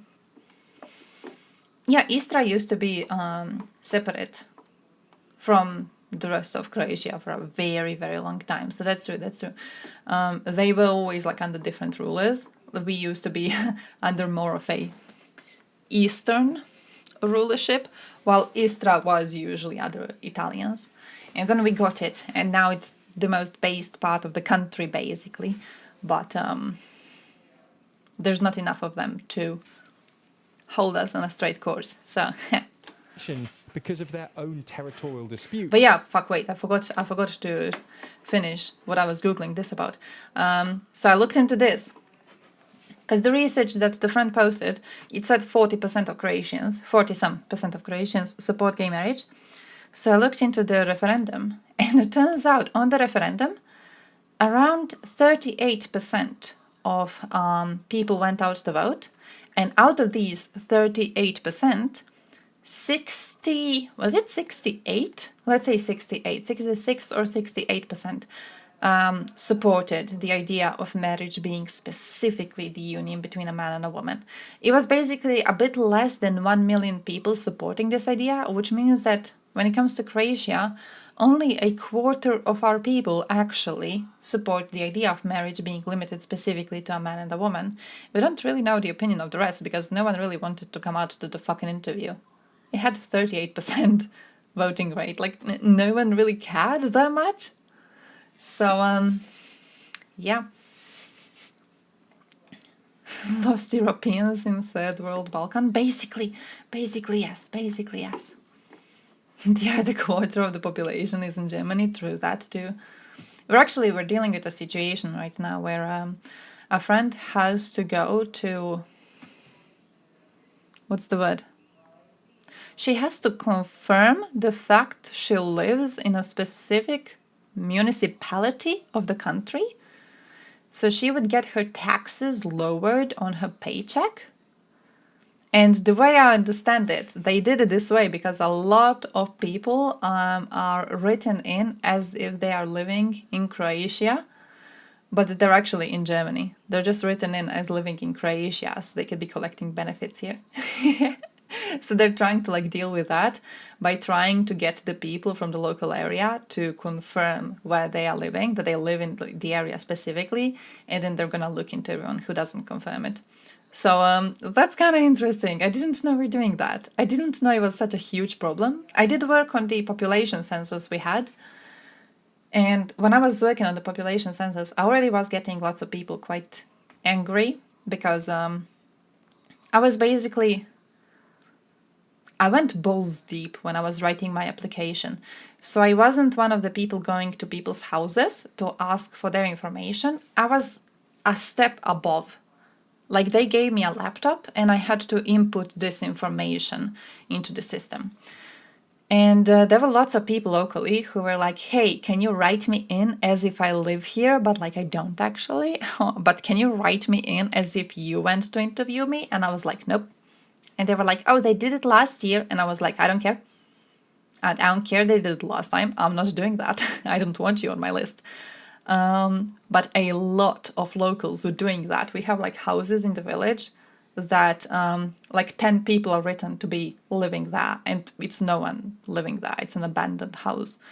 So yeah, an interesting little thing. I do wonder if the budget of the country somehow actually changes once we start looking into that a little bit more. How near are those then to the church? Not really near, to be fair. I mean, and not really near to the normal church, because we have a Serbian church around and they're close to that one. They're close to the Orthodox one. Does that count as a church? I'm saying no, because they don't count Orthodoxy as a real religion. Serb religion. But yeah, they're close to that one.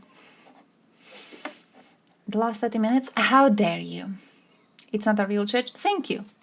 Thank you, that's what I'm saying. You should be discriminating against people, not only on the national basis, but also on the religious basis. It makes things more fun. It gives you way more lenses through which you could be, you know, looking badly on people. I love that. Not all villages out there have both churches. A lot do. It depends on whether... Actually, I don't know if the Serb one is used. Now that you ask. Lots of villages do have both churches, but it depends on how much either of them gets used, really. It's kind of like remnants from the war. Sarvash?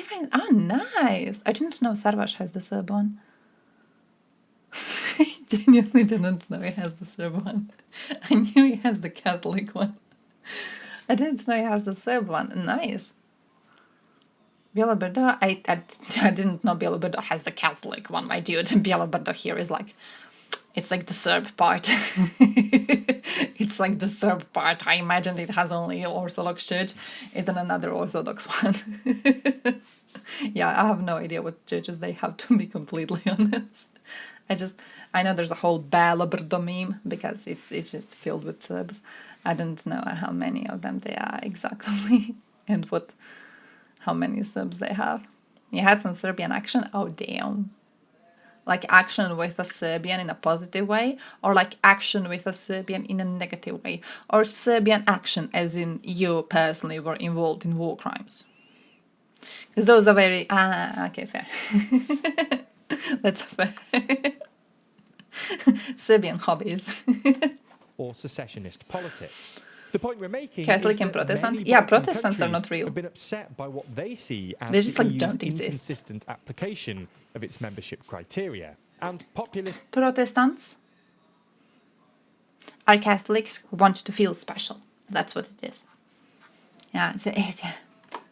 separatist leaders have Just duly sex. taken advantage of the situation. For instance, the president of Disappointment. Bosnia's autonomous entity, Republika Srpska, has argued that last December's accession talks were a response You'd be to surprised how many Russian women West younger than intentions, me have not kids. a genuine push for Bosnia's EU integration. These claims It's making may me have feel some truth as well. fucking given that a great, recent like I EU won. opinion poll Bitch. found that only 28% You got a of little EU beast citizens close to were you. in favour of Bosnia I joining got the myself. bloc. On top of that, other Balkan countries That who was are sad. actually in the EU have used their membership, which gives them a veto over other countries' accession, True. as leverage to That's what essentially Bulgaria win did. regional disputes. This is why you These should demands discriminate range from against more trivial Bulgarians. whose culture is whose disputes to more substantial demands for macro-institutional rearrangements. Here in Gaza, where every day Macro-institutional is a battle, rearrangement. our team is on What the ground, basically happened working hard. Because it has is Bulgaria and Greece both went to bully Macedonia into changing their name. And then Macedonia did it. And they're still not allowing it to join European Union. That is what happened. Give some fucking trust to Macedonia. Give some respect to Macedonia. They're trying so hard that they change their fucking name. Bulgaria true. Oh man, you remind me. I used to be in this like Balkan Discord server. That was one of the funniest thing on it. Does it still exist? It probably closed because it's like the third one that I've joined. And they kept on closing because people that were so hateful. But it was such a cool thing because they used to be having these fights where someone would write something really discriminatory, like really, really hateful. And then people would just respond with their country, but, you know, chunking gay in the name of the country. So I remember this one, like a Greek person getting spammed by gay race. And he wrote something very racist too. It wasn't even as if he was trying to be the voice of love and reason. He was a piece of shit. They just didn't like him because, you know, he wasn't a piece of shit from their own country, so they all went to bully him. It was a weird little experience. I used to love that server. I need to figure out if it's still alive. Hey, Pandur. Like the username. How are you doing? Am I misappropriating Slavic culture if I wear Adidas? We Slavs have a thing. I as the voice of Slavs. I as the representation, the quintessence of Slavs. I can tell you that not only are you not misappropriating Slavic culture, you should be getting lots of respect if you do try to, you know, do the things that Slavs are doing. Because Slavs, as the best group of people on the planet, we kind of like people trying to, you know, recognize the fact that we are superior and also trying to be more like us. I think that's a great thing. Know how many times, like, we have tourists here, like Germans and shit, and they try to speak Croatian, and we just love them for it. There's one German here, he tries to say Dobar dan whenever he joins. He can't say it. He says Dobari dan. We'll love him. We'll love him, okay? We fucking adore him. If you try to wear Adidas specifically because Slavs wear Adidas and you want to wear it too, you should be loved forever. Now, as an Aryan, you're like at least a million steps below. You're like a million steps down there, and just Historically, considering the context, you wearing Adidas would be seen as you trying to achieve the status of an actual master race and not, you know, the delusional one. Ivancho, what is our favorite country? Russia. Correct. Why? They liberated us twice. Which country do we hate? America. Correct. Why? Because they did not liberate us yet. Oh, they... Fair. Fair though. USA should step up. I agree with the joke. I think the joke is very, very good and it's sending a very good message of USA do something. So I agree with that. Spam it under Biden's posts. Has ongoing disagreements with both Greece and Bulgaria, North Macedonia has been on the receiving end of a lot of... You know why he said North Macedonia? It's because they changed their name. I'm just gonna mention it every single fucking time. They had to change their stupid name. And they're still not in European Union. They changed the name. Imagine if someone asked Croatia to change the name to join European Union. Like, imagine if Slovenia went like, Croatia? I don't know. That's like the name that we like to have for one of our parts of the country. Can't you change it? Can't you call yourself like Eastern Croatia or something? And then imagine changing that. And then imagine still not being allowed to get the funds. These vetoes, and has made perhaps the most concessions for EU membership. For context, Greece doesn't like the fact that the country has the same name as the Macedonia region in northern Greece. No, I'm scared. Oh yeah. Bulgaria blocked their candidacy on the grounds that they thought I that think the it's Macedonian bullshit. language was simply Bulgarian. I think it's by basically another name. the way I view this.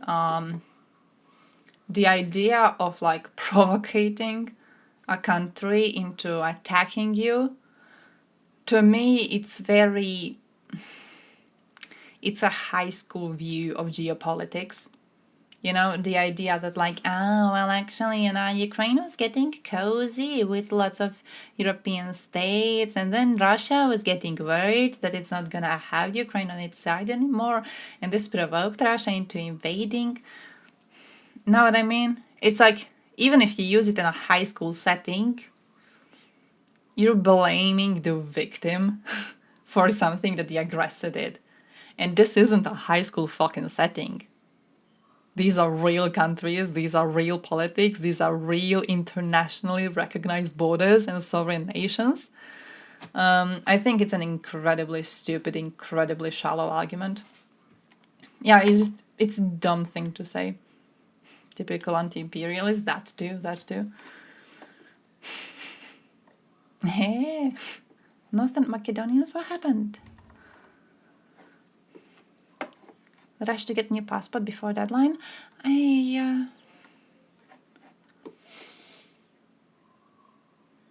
On Monday, the validity of old passports which do not bear the word North will expire.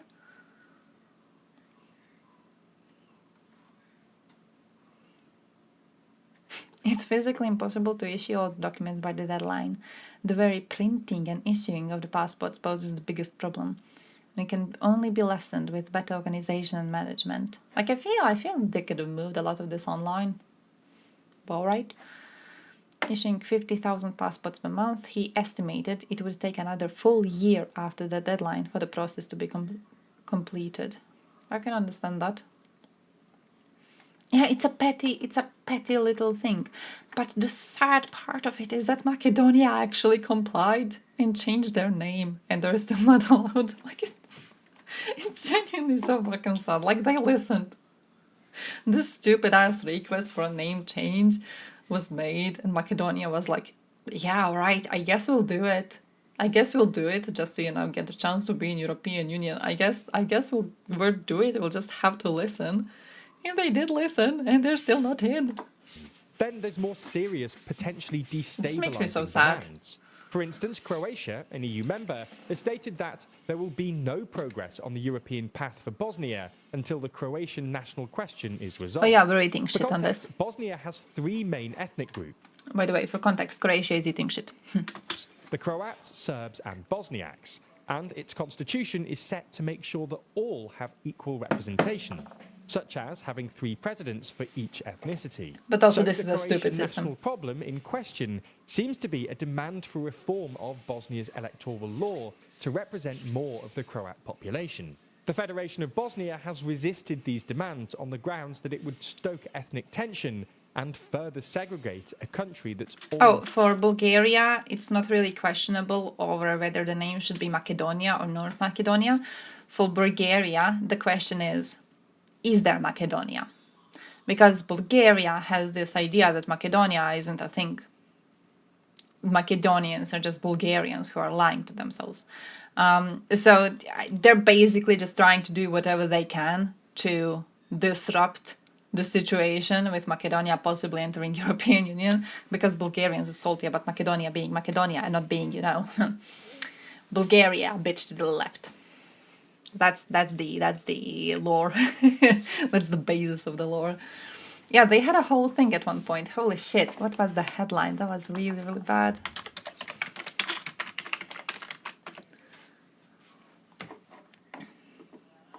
Not a thing in North, not a thing.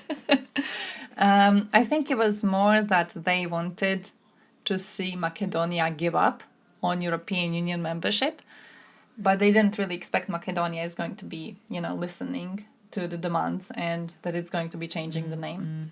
Because Macedonia agreeing with the demands was quite a surprise. Let's call it like that. Fuck, I need to find you. Bulgarians are frustrated with the existence of a Macedonian nation, which they consider artificial, and Macedonian language, which they consider a dialect of Bulgarian. There was a headline, I remember seeing it on Euronews, but 2 years ago approximately, in which Macedonian-owned politicians were thinking whether they need to accept the Bulgarian idea that Macedonian doesn't exist at all. That isn't a real language at all, and that it's Bulgarian. And then Macedonian people were pissed off over the idea because, of course, who would want to agree with the idea that their language doesn't really exist, right? But the politicians were so desperate to try to get into European Union, they were genuinely debating over whether or not this should be done just to get a few steps closer to Europe. Europe should just tell Balkans to unite into Yugoslavia? No, that actually makes me wonder. Croatia is a member of European Union and Slovenia is a member of European Union. If we accept, let's say, Bosnia, if we make tiny Yugoslavia. Is it going to become a European Union member state? Or is it like not gonna be tiny Slavia? Yeah, we make tiny Slavia. That sounds like Destiny is gonna be our president. But like, if we do make it, is it gonna be allowed into European Union, or is there like, would we need to go through the process again to do Slavia? Because I feel Croatia has improved very much while we were trying to get into the European Union. I feel if we make a union of countries under us, they should be allowed to come into European Union automatically. Plus, we will never allow Serbia to be in a union with us. So, like, you know, the greatest geopolitical threat to European Union is never gonna get in. You're welcome. Yugoslavia, because we would need to get Serbs in. Oh, just make it around Serbia. That would be a great thing. What's that name of that one? There's this one state in Africa which is completely surrounded by another state. We should do that. We should do that, but like with Serbia, we're creating Yugoslavia. We're even getting Hungary in just to piss on Serbs. We're getting Yugoslavia, and it's all countries around Serbia, but not Serbia itself. I need to do that. I need to do that. Vote me for president. Already very divided. But when or if Bosnia begins its negotiations, can't denazify Serbia. That would mean the end. So you get the idea. This Serbia. apparent inconsistent application You can't just of kick them all criteria out. and the veto power wielded against candidate countries by current Hey, let's Balkan not- EU members are widely regarded as unfair in the The Western only Balkans. reason I know this is because they had a really, really high suicide rate at one point. And also a really high, I believe it was sex assault rate. So then I looked into them and I was like, damn, looking interesting as a country. Like those borders are cursed. Didn't look at them again. I don't really know what they're doing right now. They're popular in GeoGuessr. Oh, really? Why? It would be Serbia without Serbs. You don't want to do that. That's called ethnic cleansing. You know, we learned that's illegal last time that we had Yugoslavia and then stopped it. All my flights cancelled because of shit weather. Oh shit! Balkans postponed. Crap. Listen. It's really cold in Balkans right now too.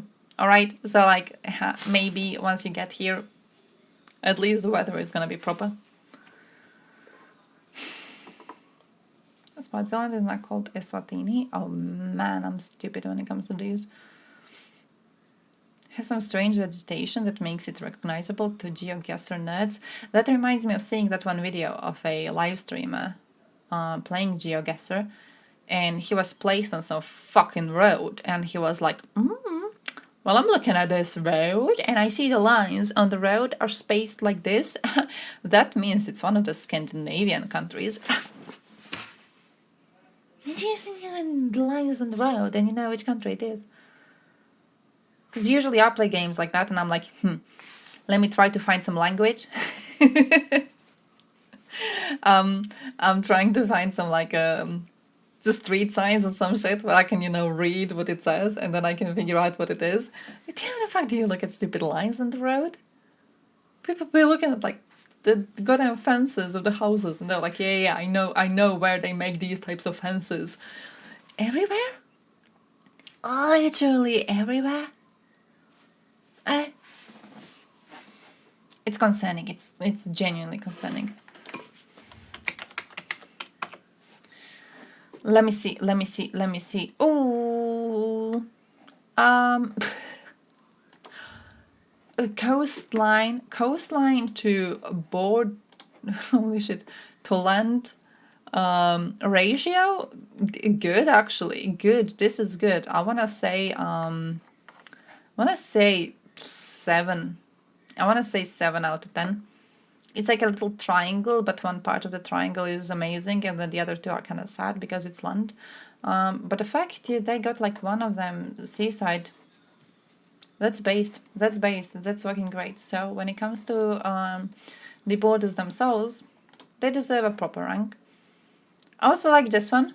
I like this one. Good design. They can have 3 people swimming in the ocean at the same time. True. It's like way more than Bosnia can fit, so that's good. That's good. Any coastline better than Bosnia's coastline is a coastline I can recommend.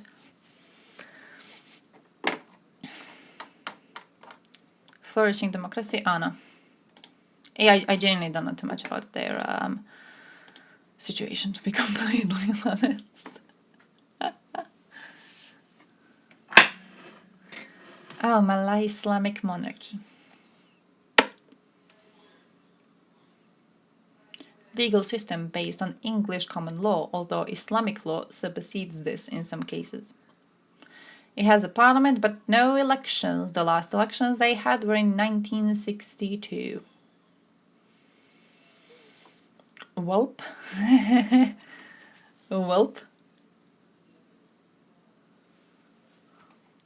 Brunei has been under martial law since 1962, when they had a revolt. Just martial law for like more than 50 years. Bro, that's some PTSD, holy shit. King's son recently got married to a commoner. Oh man. In a country like that, I imagine that's really brave. I imagine like you don't really want to be stepping out of the line too much in that sort of a situation, so nice.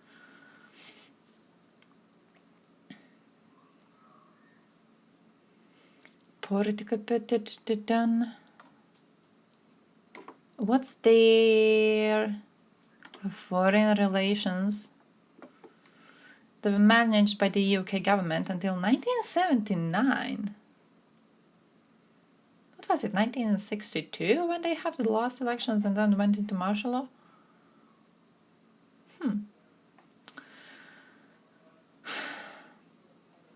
Mutual respect of others' territorial sovereignty, maintenance of friendly relations, non-interference in the internal affairs of other countries, maintenance and promotion of peace, security, stability in the region. This is so like if you ask a Miss Universe contestant, she would give you this sort of an answer. It's like, it's so many words, but they're just all useless.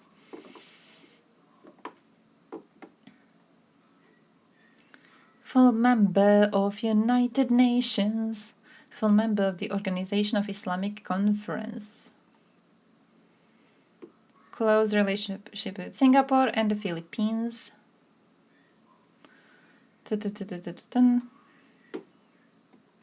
They keep on having like images with Putin, but I don't really know what I think about Russia overall. ChatGPT, yeah. Hey, ChatGPT, write me the most bland way to describe foreign policy. The most boring, the most bland, boring fucking way to say it. We're ensuring mutual peace. And what was the respect of territorial sovereignty of our borders? That is such a pussy answer. That is such a pussy fucking answer. This takes us to our Some second countries reason are how too the much EU of pussies has to let be down allowed the to Balkans, exist. their failure to resolve lingering conflicts. In short, the EU has been criticised for failing to resolve regional conflicts, instead preferring short-term fixes that sweep disagreements under the rug. This is most notable in ChatGPT Kosovo, from where Brunei. an EU-mediated deal between Kosovo and Serbia last year fell apart within a month of it being signed. Some have argued that the war in Ukraine frightened the EU over regional instability, leading them to rush into creating a quick deal. Since the collapse of this deal, things have only gotten way worse. Last Monday, the EU Special Representative for Kosovo and Serbia said that the path to normalisation between the two has shown little progress, and a new conflict is currently brewing over the Kosovan government's recent attempts to abolish Serbian currency. Tellingly, only 2 weeks prior to the enforcement of these new Wait, they want to rules, abolish the EU Serbian still currency? Kosovo abolishing dinar. Is it dinar? Kosovo bans use of dinar. Yeah, 7 hours ago. What are they gonna replace it with? Euros?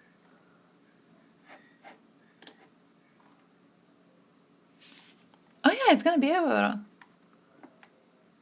Ovo je okupacija! Yeah, I kind of hoped it would be kuna. Yeah, that would be fucking great. Croatians stopped using kunas. Let's go and grab them. Abolishing dinar violates the rights of the Serbs in Kosovo and is discriminatory. Bro, you can just like exchange dinars for euros. This means taking away food from our tables? No, it doesn't. You can just replace dinars for euros.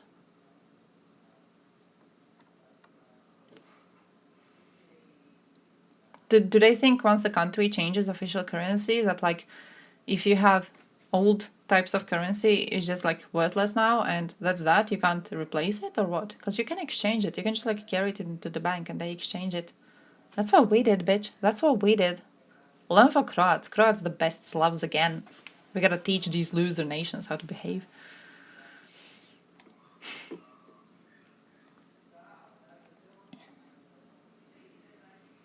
Kurti insisted that the new measure is aimed at... Okay, Kurti, by the way, Kurti kinda a pussy himself. Kinda a pussy himself when he goes like, the new measure is aimed at curbing illegal money flow and it does not stop Serbia from financially assisting the citizens of Kosovo's Serb community. I wish he just had the balls to be like, no Serbs, we don't want your money. We don't want to share the currency with you. Fuck off. We're a country of our own and we could choose our own official currency and our official currency is euro, so... Everyone, you have a year to exchange dinars for euros. That's that. Like, I wish he had the balls to do that instead of being like, oh yeah, this is aimed at curbing illegal money flow. No, it isn't, bitch. No, it isn't. You know it isn't. Come on. Just like, just abolish it and that's that. Clinton bills? I wish. That would also be great. Just USA money. Put dollars. Oh, that would be the best. Oh, that would be the best. Someone DM Kurti. DM Kurti. Imagine they kick out dinars and they just input US dollars as the new official currency. That's a wet dream of mine as of right now. Man, that would be great. Oh, the amount of conspiracies around it. The amount of people crying about it. Putin would come and cry about it immediately. He would shit his pants again.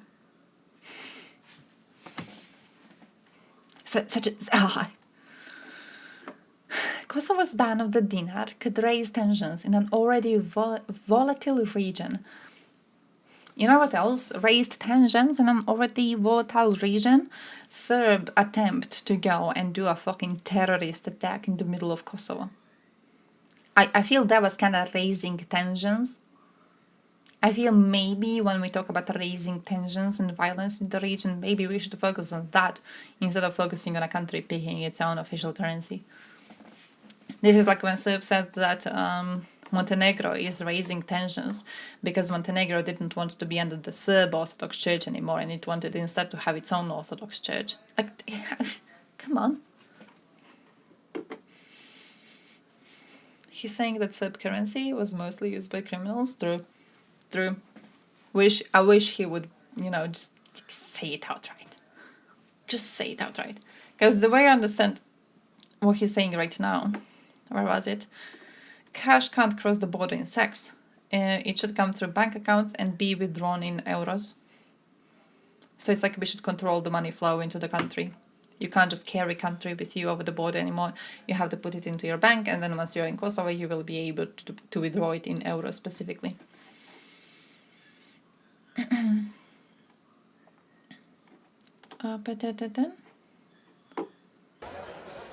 It's the early sunny season in Kosovo. But for some local Serbs, the outlook is gloomy as their time spending with dinar draws to a close.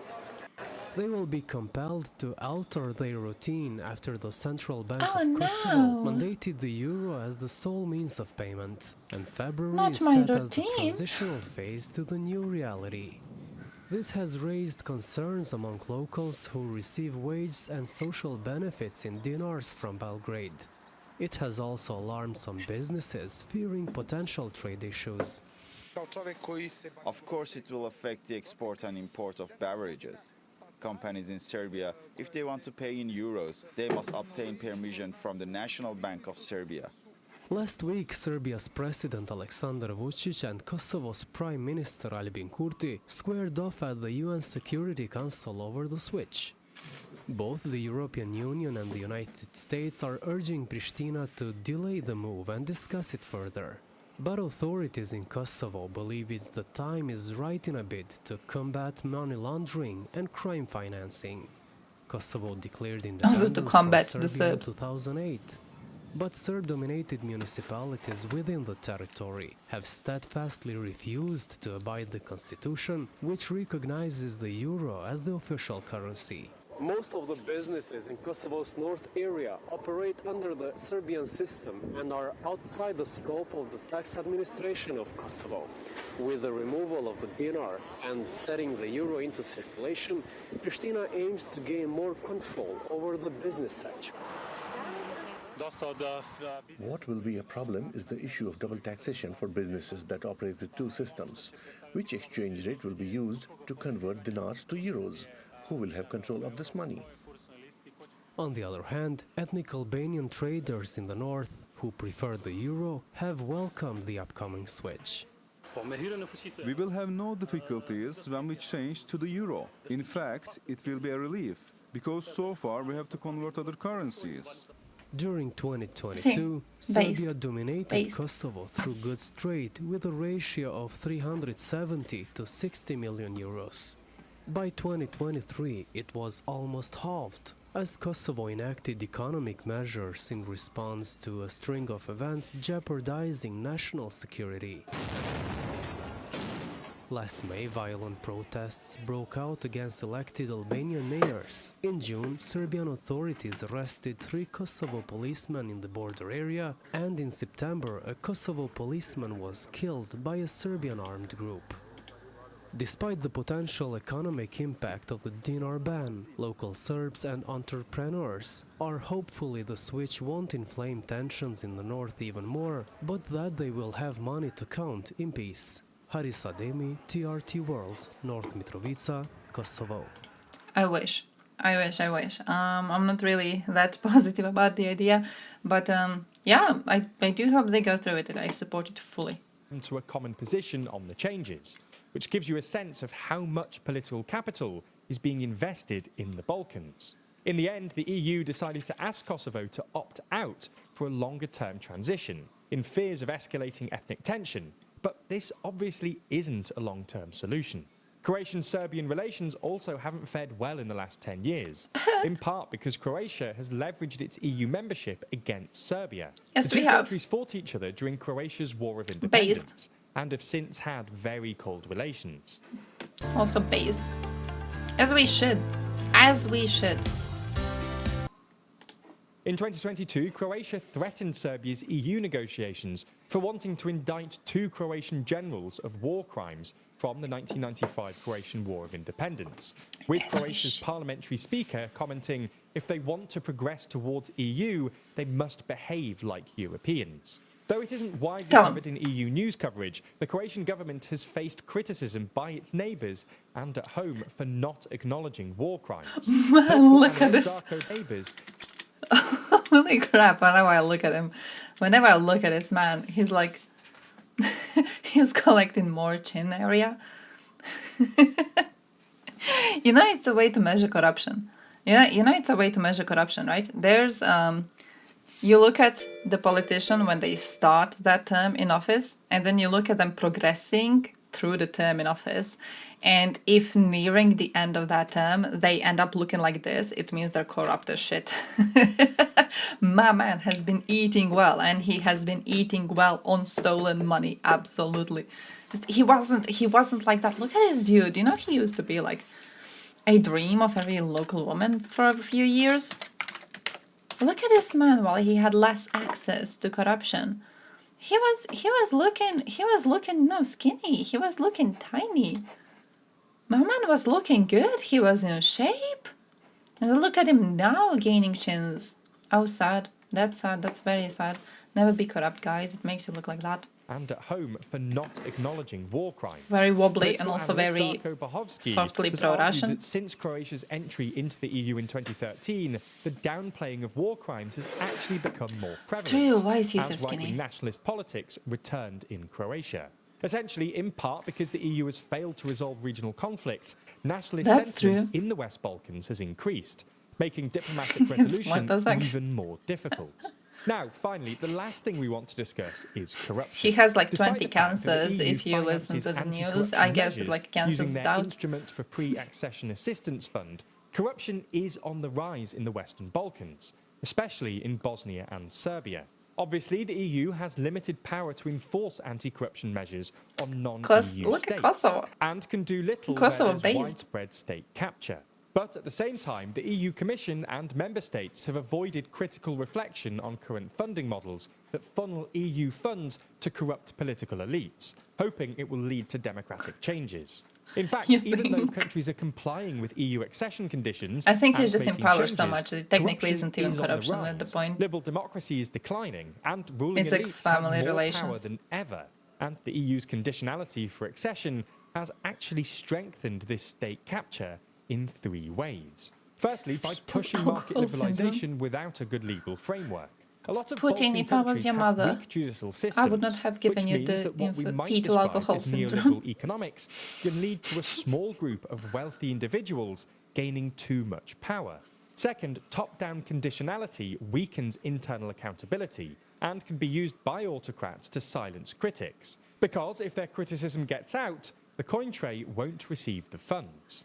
Thirdly, any progress made towards joining the EU and any interactions with EU officials can inadvertently give more legitimacy to Balkan politicians, even if they're autocratic.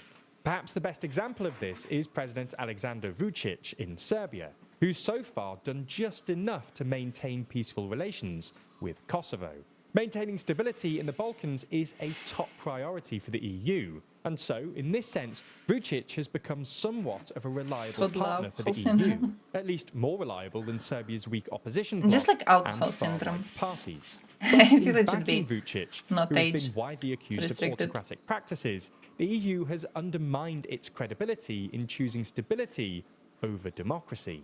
Because they, in some sense, Not rely even on choosing Vučić for regional stability. stability, the EU has had to overlook an array of evidence linking state officials to organised crimes. Yeah, that's and not credible choosing accusations of stability. Vučić's party That's being cheating stupid in and recent blind. parliamentary elections. They did that with Russia So too. those are the 3 things that have strained the EU's They're choosing relationship stability with over the Western democracy. Balkans. Apparently inconsistent application of membership criteria, a failure to find sustainable solutions to regional conflicts, and a failure to actually address corruption and state capture. Now, we don't want to be too critical of the EU here, and European anxieties about further enlargement are well-founded. But perhaps the headline takeaway for the EU should be that if it wants to fulfill its promises, it should prioritise the boring business of internal reform. Geopolitics and national security issues definitely seem to be getting more difficult right now. Is he going to go into an advertisement? But when it comes to your personal security, that's never been easier. Get Thanks to our NordVPN. sponsor, NordVPN. That's because NordVPN offers you one... Loser.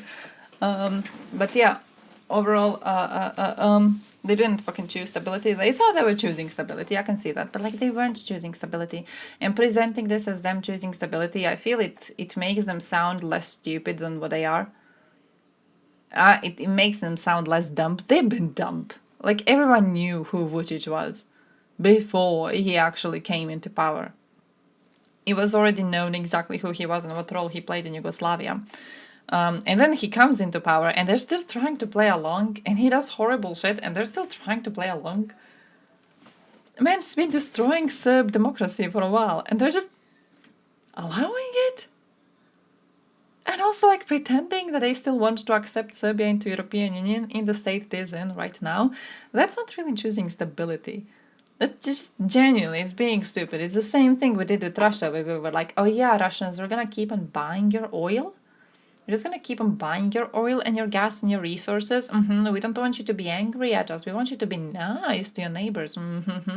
That's not choosing stability. That's being an imbecile. The first time you fucked up with that, I guess you should have learned for the other times, but we really didn't, did we? But yeah, what I want you to learn from this video is that Macedonia must be allowed to join European Union. Thank you. Also, saved another video which is relatively similar to this one, but also it isn't. It got recommended to me, and it's this one, and it's called How to Make Eastern Europe Great Again. Fantastično. So we gotta walk through that. Pretty good too. It's 8. I thought it was 7. I thought it wasn't 2 hours, but it was a bit more than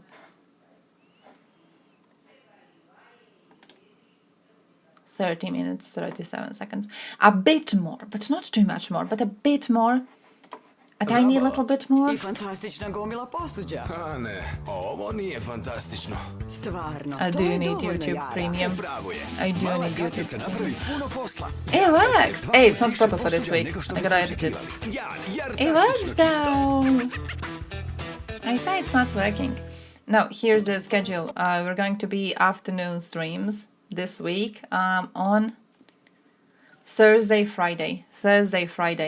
For tomorrow, I'm hoping to be able to do a before noon stream.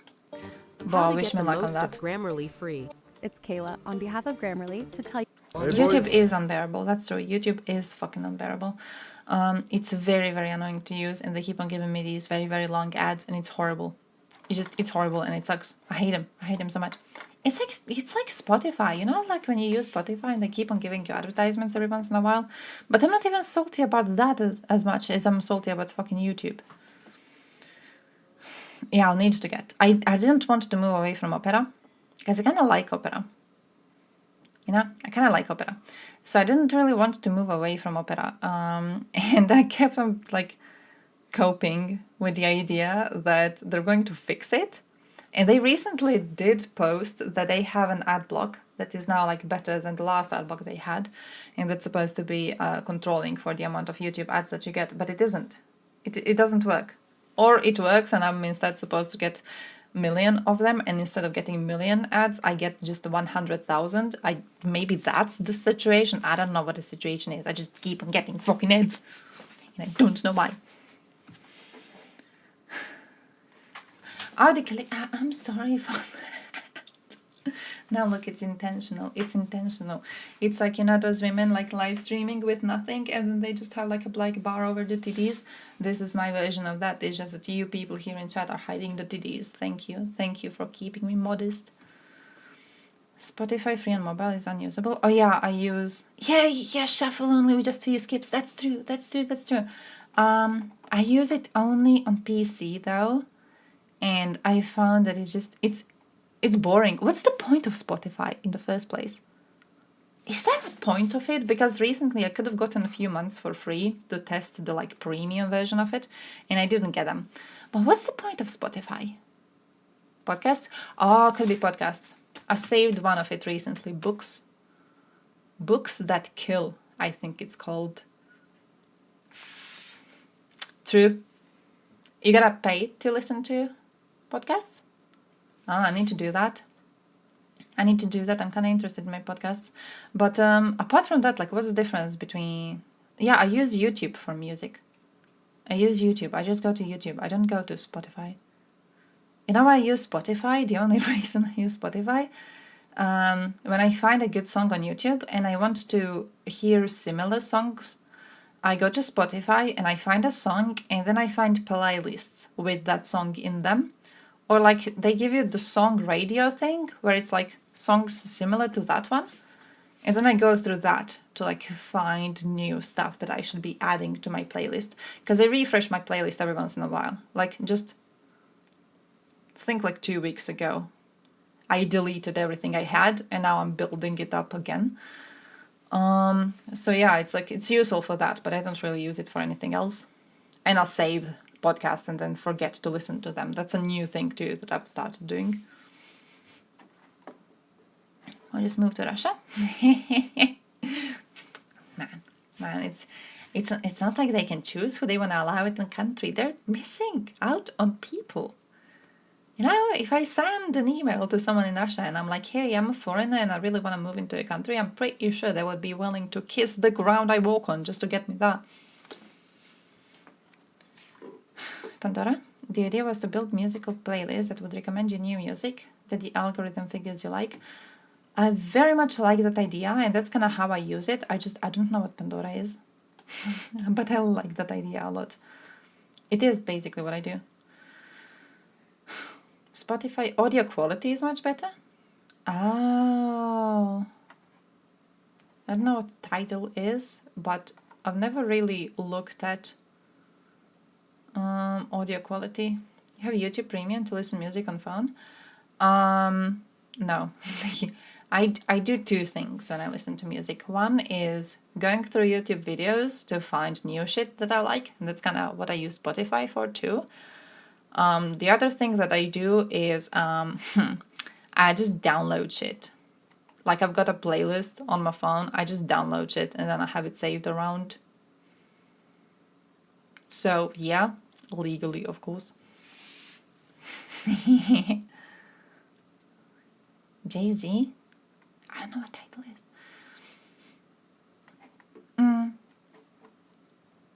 Wait, so Avdiivka is being mentioned, so I assume the tweet is about Avdiivka.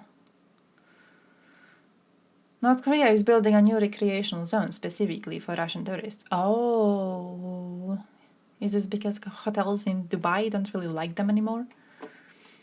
Wonsan Kalmaturi zone will include 17 hotels, 37 inns, 29 stores, a 4-kilometer beach and other infrastructure.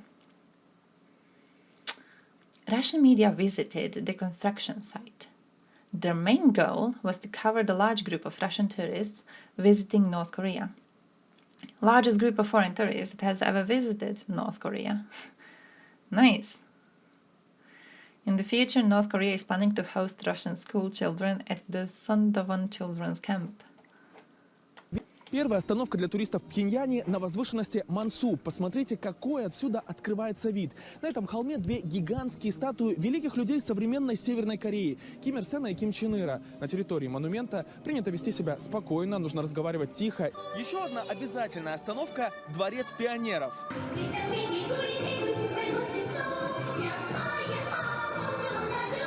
Концерт с участием юных жителей страны, патриотов, продолжателей идей Чучхе. Как вам? Замечательный концерт, замечательный. Ради одного концерта можно было приехать, все, программа уже сделана. В КНДР, возможно, уже совсем скоро туристы поедут и на пляжный отдых. Позагорать можно будет на берегу японского, или как его называют здесь, Восточного моря, на таком белом кварцевом песке. Планируют запускать межсезонные туры, обсуждают и возможность отдыха российских школьников в детском лагере Северной Кореи. Первая остановка для туристов в Пхеньяне на возвышенности Мансу. Посмотрите, как... I'm kind of happy you reminded me of it, because I need to steal some songs.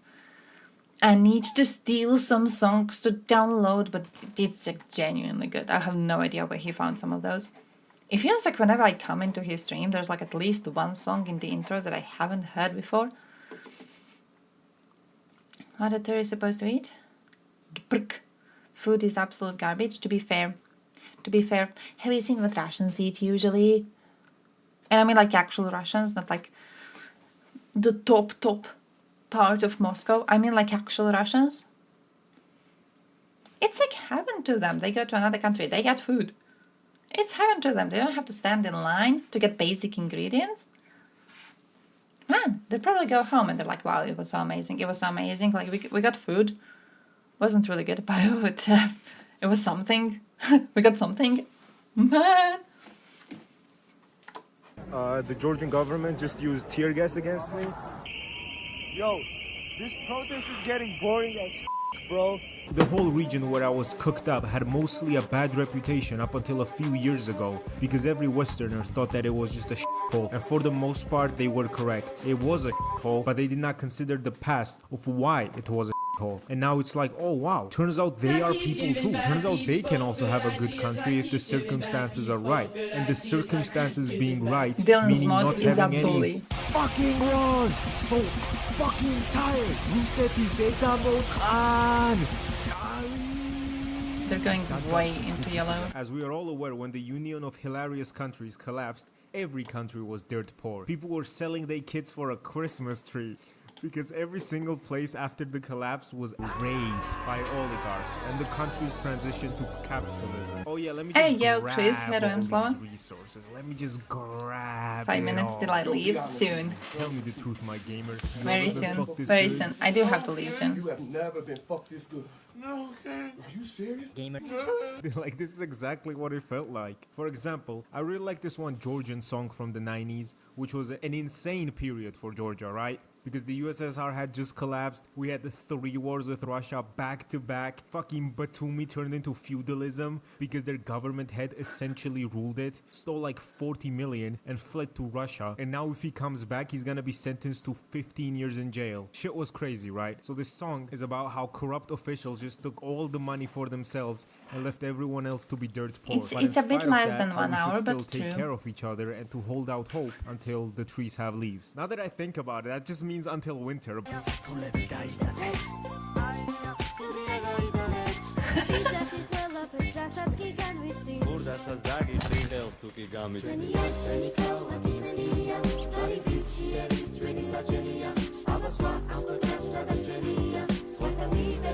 But the thing is, even though these places cool. past has made it unbearable to live in the 90s, as I like to say very often, real ones make it out the hood. And Eastern Europors are so real, we don't pretend to care about how your day was at the cash register. And coincidentally, lately after these places have been getting rid of corruption as time goes on, and better people have been getting in power, the quality of life increased and the countries got richer. Who would have thought, right? I thought people east of Vienna were just dumb. No, is this a king cat again? Is this a king one? Please don't be. People with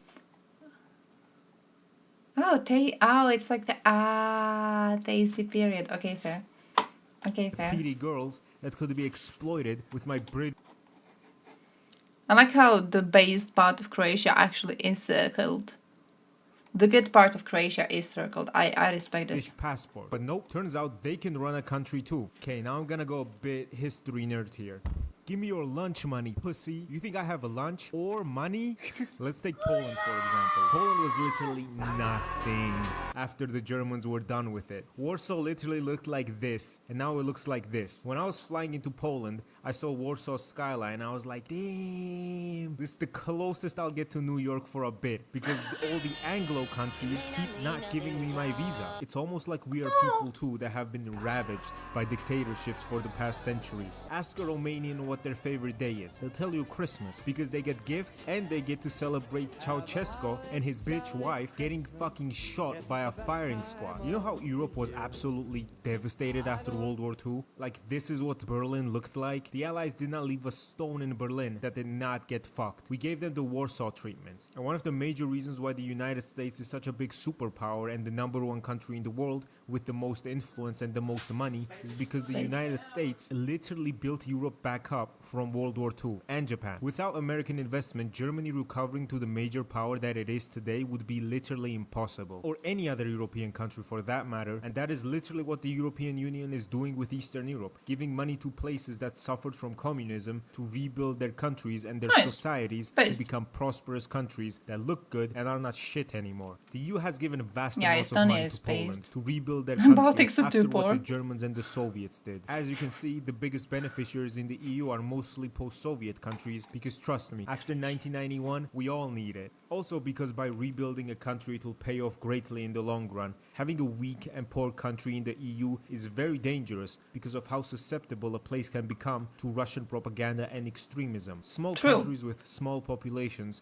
are usually going to be influenced by other superpowers and are going to align with those superpowers. For example, I don't think anyone expects Estonia, Malta, or Cyprus to have a huge foreign influence like the United States, Germany, France, or China. I'm leaving the UK out because you denied me a visa after I paid $250 fucking for it. Fuck you. I hate visas, and foreign superpowers are always battling for influence over smaller and less powerful countries. And I know NATO and Europe have done bad things, but Eastern Europe has experienced both influence from Europe/NATO and the Soviet Union, and just ask them which one they prefer. Also, a little side note, yeah, the mustache man failed at the war, but Germany still kind of rules Europe. First of all, the only reason he failed was because he did not have enough Georgians in his army. Only 30,000? The USSR was led by one and had like all of Georgia's population too. It was simple math that he did not have enough Georgians to win World War II. That's why he lost. Anyway, Germany still managed to rule Europe one way or another, but now it's just the European Union and done in good ways. Bro, that's literally what the boomers in my family say. I fucking hate this. I fucking hate this argument. I'm getting salty over the Georgian man. That's literally like a boomer argument you hear here. It's like, Hitler wanted to rule Europe and he couldn't rule Europe because he got defeated. But then Merkel came and then she is ruling Europe and suddenly we're all happy about it. Like, I'm pretty sure one of them was also doing genocides on the side, but you know, I guess that's not really an important part of your little comparison. Such as giving money to other countries instead of turning them to rubble. If you look at the EU, most of their money comes from Germany. Something around 25% of the EU's GDP is just Germany. Then comes France, Italy and Spain. So when the discussion was going on about if Georgia was going to get EU candidacy status, and then I saw this article, I was like, yeah, 1000% we're in. Yeah, bro, Germany wants us in. You think we're not gonna join because Hungary will veto it or something? Even Orban loves us. How can you not love these mountains? Like, come on. Georgia is okay, it's done. Everybody loves you.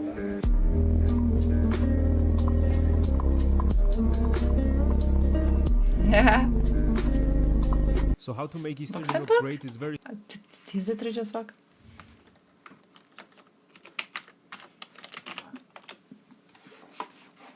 I don't even know how much cash money they have overall.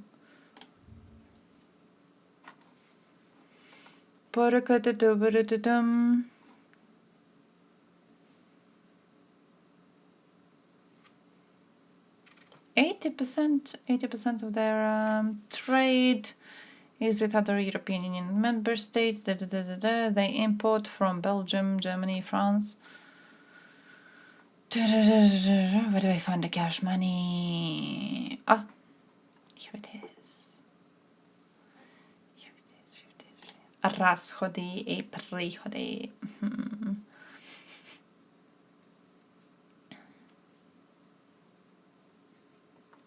One of the better banking systems. Oh, why?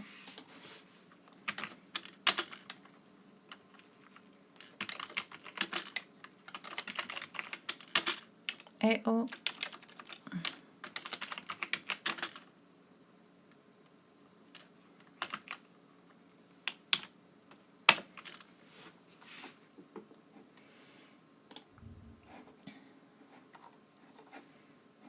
I want to see everyone's numbers. I want to see everyone's numbers. Why can't I see everyone's numbers right here, right now?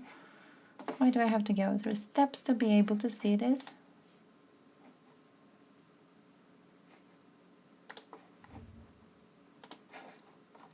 Who finances EU? Show me the nice numbers.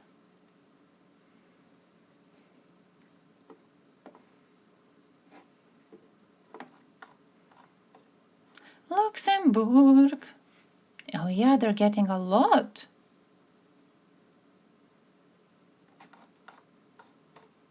Alright then.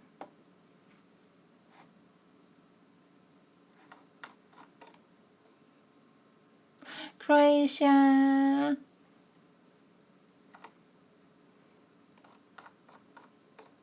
They're not. I wish there was something like specifically with them because this is fucking sad.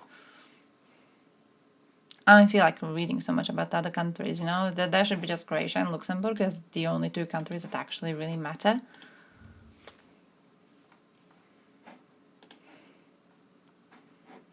I don't want your newsletter. I want to see what Luxembourg is doing. But like minus 2,000.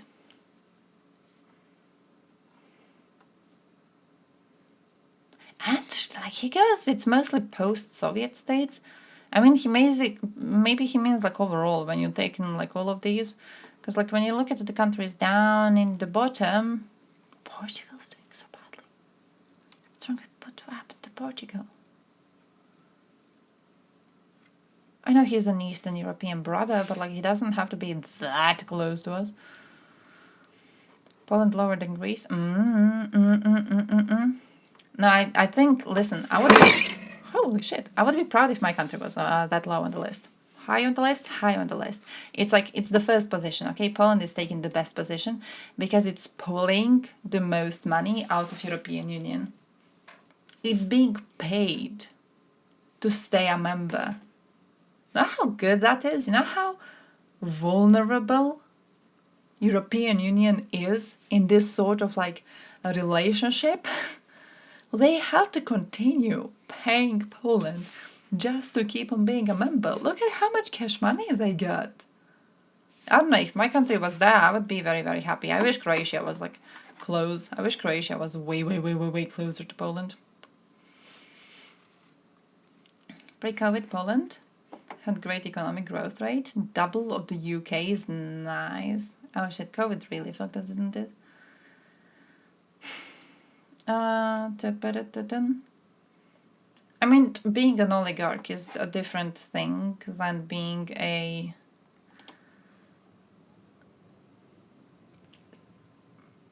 asset of a foreign government. Scummy businessman. Yeah. It's like, it's a different thing. Is he an oligarch? He's not really an oligarch, but is he scummy? He's scummy.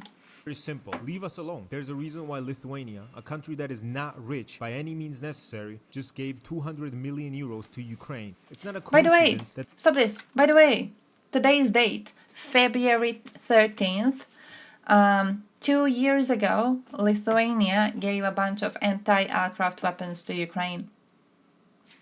13th of February 2022. I was looking it up today at work because I was really bored. I was trying to figure out what important things happened on today's date, and that was one of them. Lithuania giving anti-aircraft weapons to Ukraine because at the time Russia was massing troops on the borders and saying that it is not going to invade Ukraine, by the way. Russia was still saying it is not going to invade.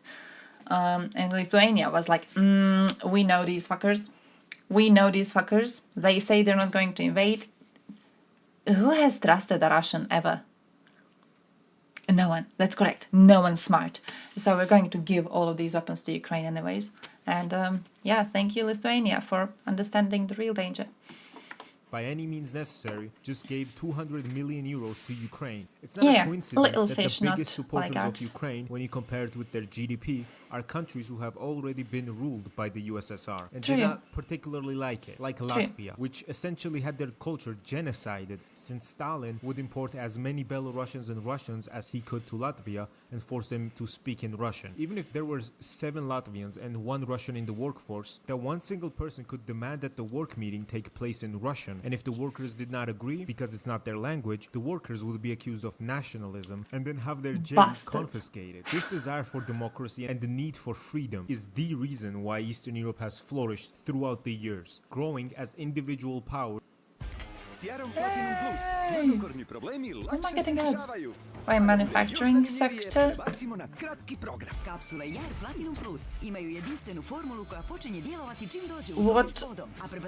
What are we talking about? What part of the manufacturing sector are we interested in?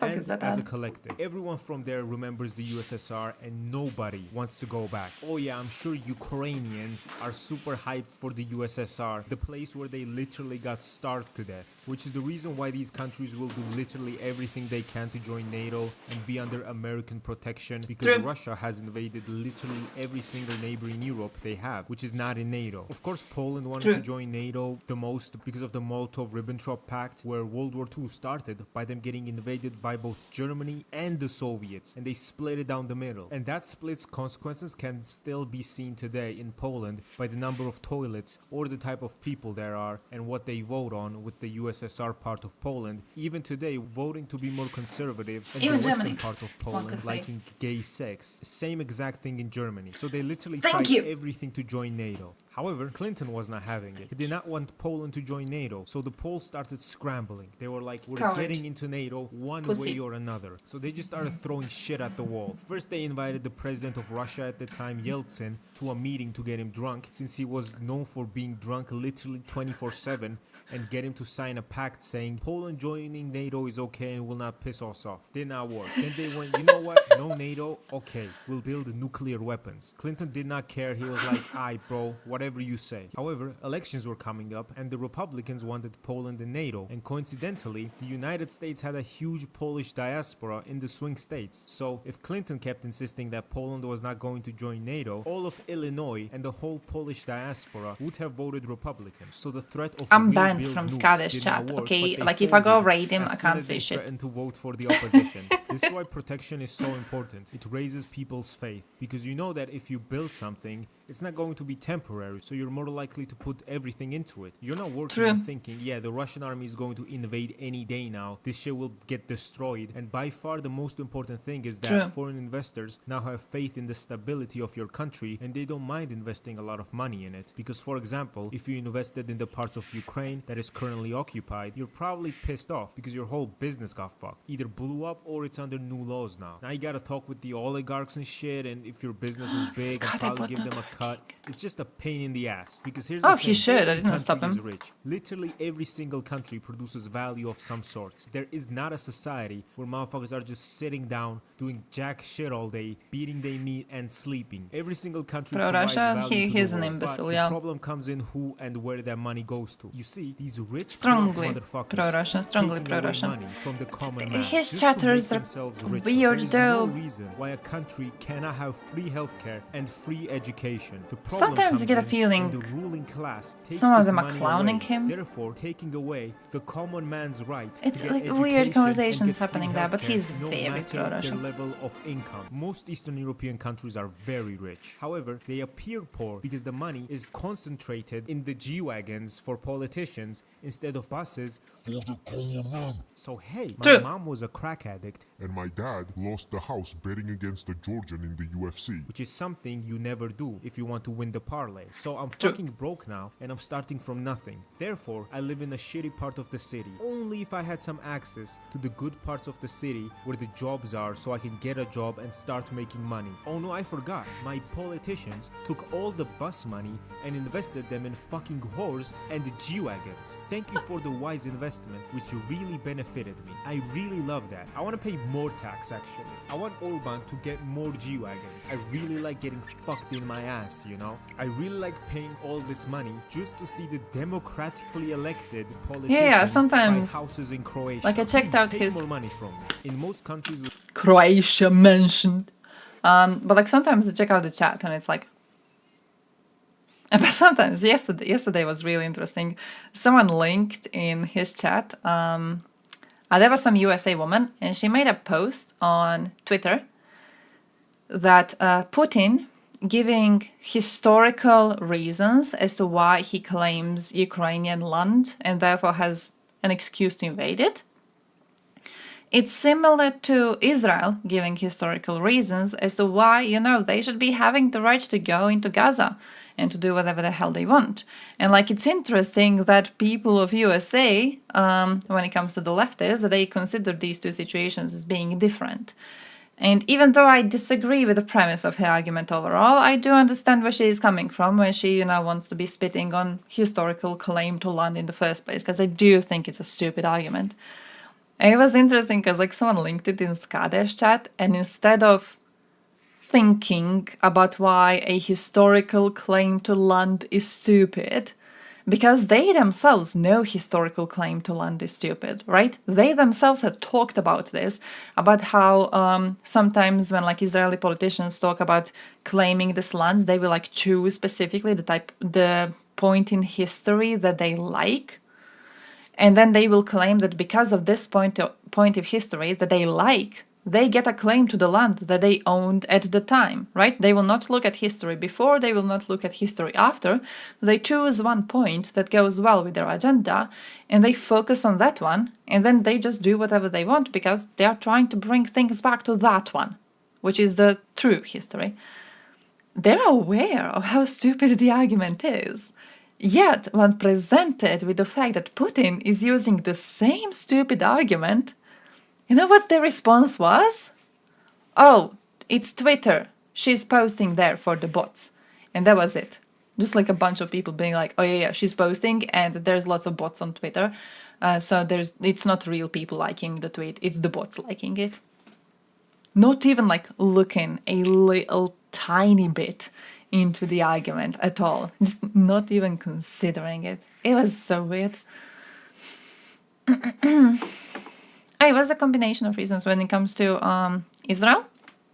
When it comes to Israel, yeah, but we did have their politicians, officials, and also people who support Israel using the historical claim to land argument, which, you know, again, I think it's an incredibly stupid one, and I don't think it should be used by anyone serious. Any sort of like a historical claim to land. It's one of those arguments where, like, yeah, you're gonna pick whichever part of history you like. Turkey has historical claims on both Israel and Ukrainian South Coast. Yeah, like that. He didn't say that. Who's he in that situation? Who are we talking about? But yeah, like Turkey has historical claims, and then, you know, the whole thing with Mongolia having historical claims on these lands. And then the question of, like, does UK have a historical claim on all lands that they had colonized? Come on, you know? Yeah. And then Orban too, claiming that he has the historical right to lands that he considers to be part of Greater Hungary. You know, it's a dumbass argument. You wouldn't consider this argument to be relevant or useful in any other sort of a geopolitical situation. So pretending when Putin says it that suddenly it's a proper one, it's just silly. It's a silly one. I feel Erdogan, you know, he's keeping the idea in mind. He just is aware that currently playing into it is not really smart. But I wouldn't say he would be opposed to it if it turns out he can grab parts he wants and get away with it. With corrupt politicians that are fake and gay, the interest rates are also high to make the people even poorer and just... Wait, where was Croatia? I didn't come back to Croatia. Democratically elected politicians buy houses in Croatia. Please, take more money from me. In most countries with corrupt politicians that are fake and gay, the interest rates are also high to make the people even poorer and just hoard as much money as possible. So if someone wants to start a business, it's worse because your interest rate is like 16% instead of a normal country's 2 to 5%. Like, I wonder why Hungary, the most corrupt country in the European Union, needs a 13% interest rate, while Germany's interest rate is at 2%. You can't even cope by saying, oh, they have a different currency, the forint is an actual currency, I swear. Poland also... It was one of his arguments that he has a historical claim to this land. It was one of his arguments, absolutely. And it is the argument that is very often used by pro-Putin supporters. UK had parts which are parts of France now. Oh, imagine France losing a quarter of its land to UK in the north and the west, while northeast go back to Germany. Oh, I mean, listen, if you take historical claims to land as serious, that's the flag of Sasha Grey being... Wait, where do I have the news? Where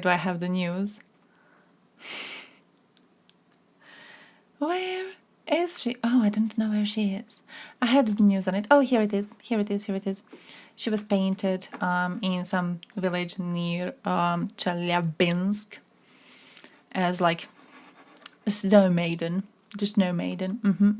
And then they noticed that it's actually her, and they like took a part out to not be having her like painted in the middle of a fucking village. I thought it was funny. No, one of the arguments was the historical claim to land, and it is the argument that pro-Putin supporters like pretending is a valid one. One of them was also the threat of NATO, which also is a bullshit in its own right. But when we talk about the specific comparison that was mentioned in the chat at the time, the comparison mentioned was the comparison between Putin using historical claim on land and then Israel using historical claim on land. Both of these historical claims on land used as an excuse to go and invade.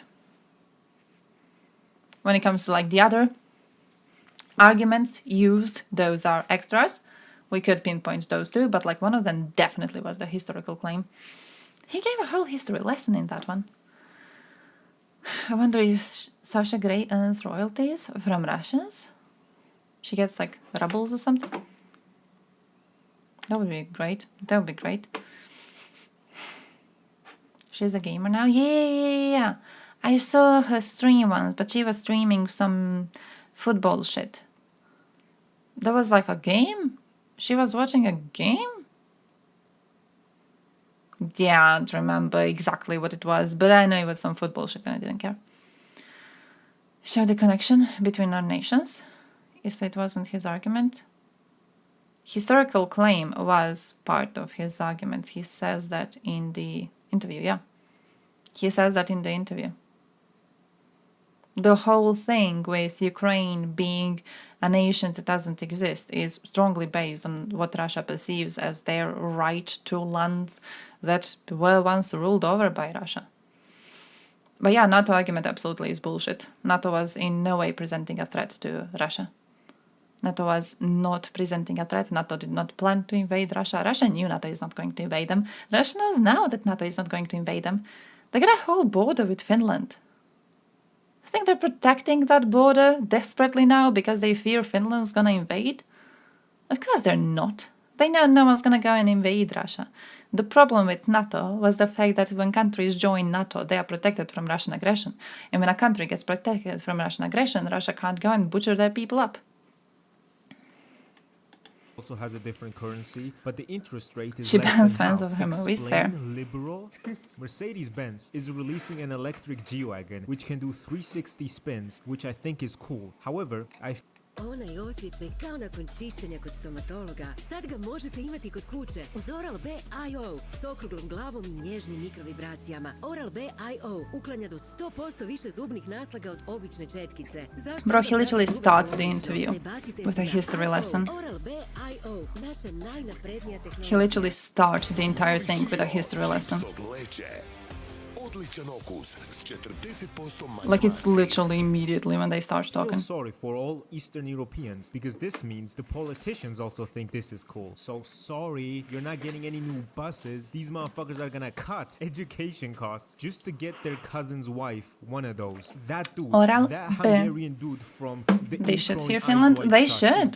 They're just aren't. Personally donated by Orban. And then that Monsters Inc. looking ass motherfucker will say the money for it came from personal revenues and then threaten to block Ukraine aid. However, what I love the most is that a lot of people are becoming more aware about all this corruption, and the corrupt people are also getting sanctioned from the international community too, which I think is good. The best part is, of course, the people becoming aware of it, because if you go to Orban's Instagram, all the comments are just absolutely cooking him. And when your government is doing some bullshit that is clearly bad, to be fair, I wish it was a political situation too, not just one Instagram. Way to stop corruption is what I call the Tbilisi model. Here in Tbilisi, Georgia, we had a lot of protests because the government was passing a very dystopian Russian-style foreign agent law which could be used to discredit non-government organizations and the ruling government's opponents. In Russia, there are a variety of laws. Bro, NATO was never going to attack Russia, the fucker is saying. One of the main ones used as a tool to eliminate a candidate off the ballot is the foreign agent law.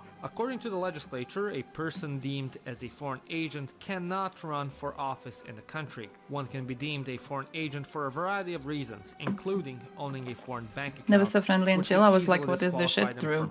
Moomin shops. Out of 174 Moomins had some great... The Russian government barred 163 of them from running because of that sounds like they officially made it. Russophobes had some great Moomins memes. Straight up banned from even participating. These non-government organizations are literally the only ones exposing corruption too. So we went to the streets because people were pissed. The Russians had a war with us, and now in Ukraine, and you're passing a Kremlin-style law? No, thank you. I'd like to have my cock not in chastity, please. So yeah, we went to the streets and started piping. However, the police here decided to throw tear gas and shoot water cannons at us to show us how good the Kremlin-style law actually was. Tear gas? You think I'm a fucking pussy? Zeus! Is this how you face me, coward? I am through doing the bidding of the gods. Come down here and face face me now! As you do, people responded with throwing Molotovs into the parliament, flipping and burning police cars, and, as a cool bonus, I got this great picture of me and my friend soy-jacking at the riot police. They threw down the barricades at the parliament, Nice. and then what do you know? They withdraw the bill after a few days of the average Georgian teenager's day going out, getting tear gassed for dinner, and repeating. Low-key, bro, about a year has passed since. I miss the tear gas. I love the game. I love the hustle, man.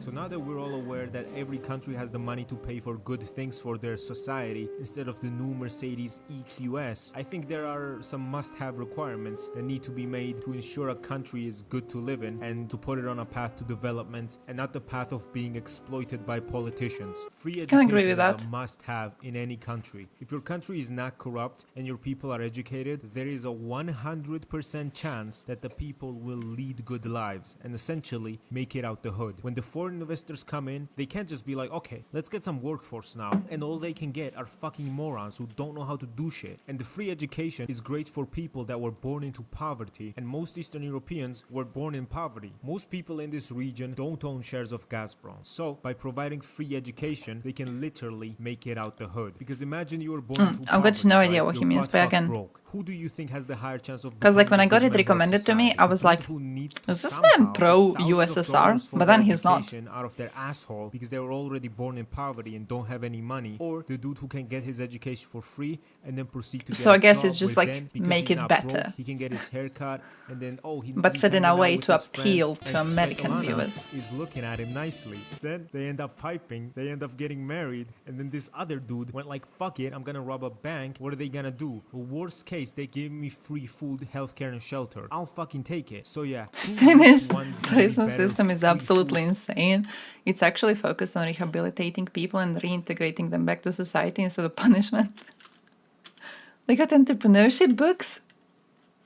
Healthcare and shelter. I'll fucking take it. So yeah, choose which one would be better for society as a whole. The main point is lowering the entry to making it out the hood and incentivizing people to become successful, because a lot of people might just be like, fuck it, I can't even get an education because I'm broke. I'm gonna start slinging dope bars. Oh, your grandma is sick. Oh, your granny's dying. Well, too bad. You're poor. You're poor. You don't have money. So rest in peace, granny. That's all I have to say. So what? If your grandparents went through World War II, right? If they're war veterans and they literally made you, too bad. I mean, you know, because like USSR collapsed and all their money basically got deleted. Now they don't have money for healthcare. Too bad, you know? Now they have to die. I'm sorry. I don't make the rules. I genuinely do believe that every country has the money to give its citizens free healthcare. As again, of course, Living if the around the corruption Kenyan. is I did. not absolutely insane. I did. And I don't even need to explain why free Bitch healthcare is too good. Do you want to get sick and then go broke? Do you want to forgiving be to sick Russians for and my broke liking. At the same time? No. You'd But you much know, rather it's a just be sub, so sick. it's And like free healthcare in the United States and Europe are vastly different because American Expected healthcare it? is overpriced. It does not need to cost that much. For example, Accutane in Canada costs around I'm like, $145 I like for the a humor month, though. and in Georgia, I like the humor. same exact pills that do the same exact thing. The levels cost of 22 Russophobia Canadian are just dollars. The same way goes too in low, the rest of way Europe, too where pussy. healthcare is actually pretty cheap, and because the medications are pretty cheap, it's very easily doable, which is why Europe does already have mostly free healthcare. For example, in France, 70% of initial patient care is covered, and anywhere between 35 and 100% of prescription medication is covered. Albania, Romania, and Baltics have free healthcare too, which is a great thing, but there are also places in Europe where that's not really the case, like Bulgaria, where patients have... By the way, I was googling the transcript to Putin's interview with Taka because I don't want to show you fuckers. You're not gonna see them. Yeah, I ain't gonna show you that bullshit here on my screen, okay? I hate both of these idiots. I'm not giving you the right to fucking view them here. But I found the transcript. I found the transcript. What specifically happens is Tucker goes, may I ask, you're making the case that Ukraine, certain parts of Ukraine, eastern Ukraine, in fact, had been Russia for hundreds of years. Why wouldn't you just take it when you became president? Which you might observe is a historical right to land argument. Putin then goes, oh yeah, I'll tell you, I'm coming to that. Because before this question, they were still on fucking 13th century of history conversation. Literally 13th fucking century, right? So then Putin goes to talk about USSR. he is talking about USSR. He says that after the victory in the Great Patriotic War, the territories were enshrined as belonging, and he says specifically, belonging to Russia, to the USSR.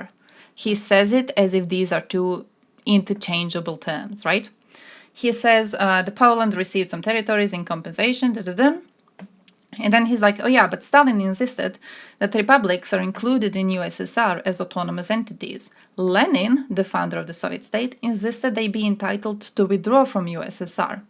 And then he transferred to that newly established Soviet Republic of Ukraine some of the lands that had never been called Ukraine, and yet they were made part of the Soviet Republic of Ukraine.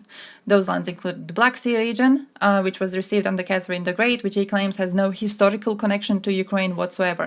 So he's again using the historical argument. He's saying that these lands weren't historically connected to Ukraine, so why are they considered part of Ukraine now? Fuck the internationally recognized borders.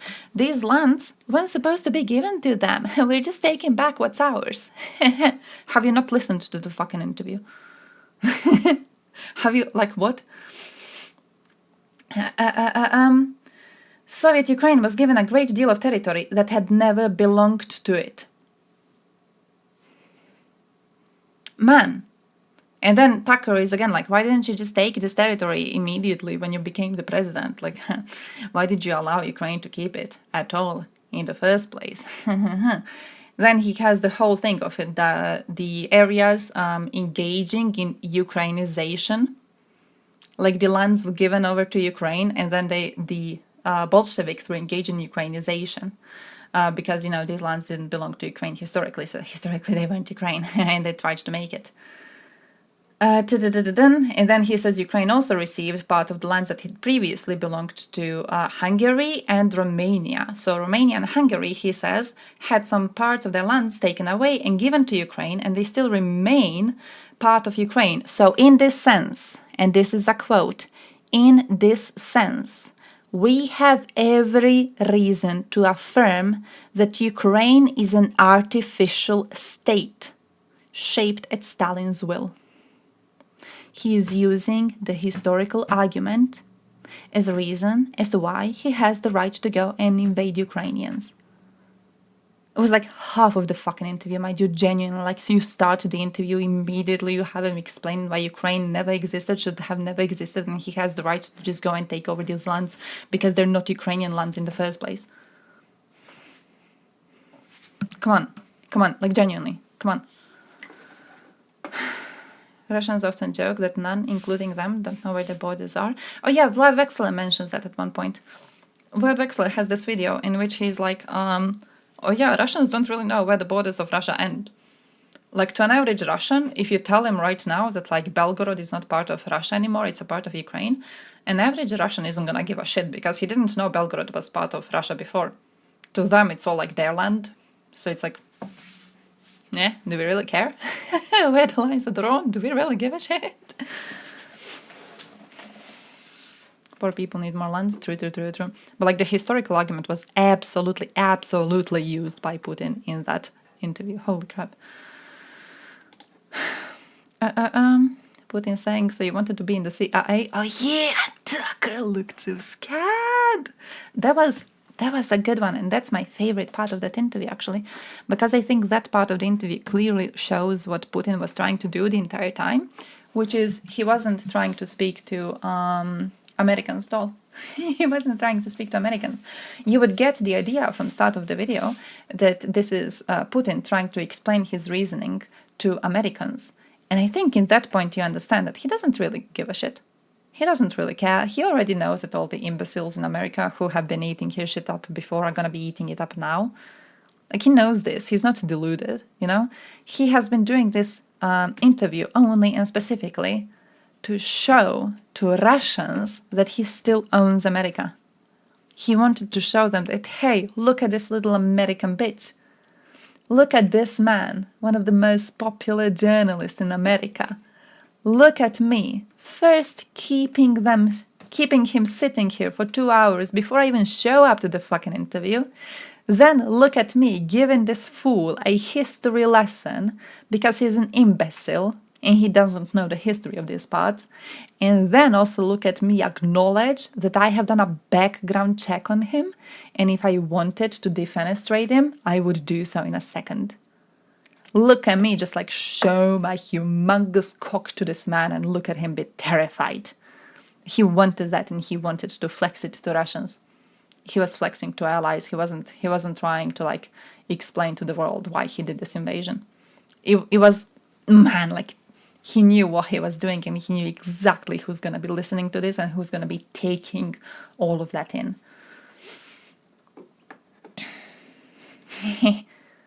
But then when I show him a map of the Ukrainian People's Republic, historically there wasn't Ukrainian land. I'm just saying. Yeah, humiliating and subtly threatening Tucker at the same time. Yeah, it was... Oh man, he knew exactly what he was doing. He knew exactly what he was doing. He will only give the Baltics and Ukraine to Russia, true. Not too much. Trump gives Alaska to Russia. Yeah, it's gonna... That's one part, though, that I'm interested in. Where, like, Americans, Republicans even, are willing to ignore the fact Russia claims Alaska. I'm kind of like... that's... I don't think they're, like, choosing to ignore it. Are they choosing to pretend they don't hear it? Because it's not like they've made the claim only a few times. They've made the claim quite regularly. Why?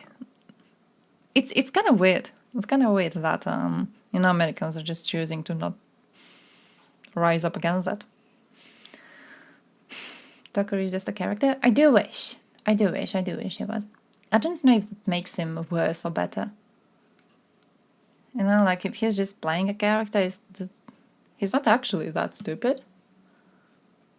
So I guess better, but also that means he's smart and still choosing to play into Russian propaganda, which makes him worse, doesn't it? In the rest of Europe, unless they pay protection money. Yeah, but like Baltics are paying protection money. You know, he's okay with sacrificing countries that are paying protection money. Poland is paying protection money. They don't even have to pay protection money. Trump's basically playing the part of like a primitive little mafia person. You know, like, do you have mafia-infested areas in your country? We have a few of them. You know what they do? They do a thing where they're like, oh yeah, you have a business opened in this part of the city. You gotta pay us a certain percentage. And if you don't pay us a certain percentage, I mean, your business could burn. Your business could burn. Someone's gonna burn down. I'm not saying who's gonna burn it down. I'm just saying it's gonna burn down. So you want to give us cash money for protection. It's basically what Trump is doing. He's doing the same shit. I can't believe that we're allowing it, but like he's doing that. It's ridiculous. And after you can't resist, yeah. It's basically that. It's so silly, and we're looking at him doing that, and we're being like, yep. All right. The possible leader of the most powerful country in the world. Guess it can't be helped. Croatia is under 2%. Trump won't help you when Serbia comes again. Oh. Bro. How to say that? I'm pretty sure, considering Trump's intelligence level, if we called for his help when Serbia invades us, he wouldn't know. Like, that man doesn't know we exist. He has no idea what we are. I'm pretty sure that man doesn't know where Slovenia is, and his wife is Slovenian, right? This is, I think he knows where Germany is. I'm not even sure he knows where Germany is. He knows where UK is because it's an island. He knows where Italy is because it looks like a boot and it's an easy shape to remember. And I guess he knows where Russia is because, like, you know, the approximate parts or wherever you show, you're going to be correct. I'm pretty sure he doesn't know too much of geography elsewhere. Yeah. Me seeing the likely president of the US saying that. Me when I see that countries in Europe are paying over 2%. Yeah, they should be. They really, really should be. And just, you know, you can't really threaten them with Russia attacking them if they don't. He's playing a character. He's a coastal elite and wouldn't piss on the average MAGA if they were on fire. Just easily manipulating them for his own gain. Oh, so he's worse than what we think he is. He's worse than that. Now that Finland is in NATO, where's my nuke? Oh, you haven't gotten it yet? Listen, here's what you have to do, okay? You have to get the confirmation of your place of living being where you are. Like you go to your closest municipality office and you get the confirmation. And then you go to the nearest USA embassy that you have in the country and you get a free nuke. It's a NATO member secret. They don't really tell you about it. It's classified information. Just go to USA Embassy and be like, hey, can I get my nuke? And you just get it. It's for free. We're Europeans, you know, it's like healthcare. You get free doctor, you get free nukes. Every NATO country should get a nuke, maybe two. True. Trump believes the GDP percent guidelines is a rule of NATO and that this money has to be paid to the USA. Yeah. Oh, he definitely does. He definitely does, because he said something like, I'm going to tell the Russians to do whatever they want. You gotta pay your bills. He thinks it's our bills. He doesn't know what it is. He has no idea the fuck this is. He's like, oh yeah, you gotta pay for membership, you gotta pay for protection. No, you don't. The 2% thing even, like, it had a deadline way past. Wasn't it in like 2025 that we were supposed to reach 2%? But also, it's not a requirement to be a NATO member, it's not a requirement to stay a NATO member, and it's not a requirement to get NATO protection. It's just the dumbest thing to say. America has lost a lot of nukes. Maybe you can find one of them. That's true. If you need some free rockets or shit, you can easily go to Belgrade and pick them up. He's just saying it to scare NATO countries into upping military spending and doesn't actually mean it. I feel that would make sense if Trump was smart enough to, plan ahead. Now, I don't know if it's my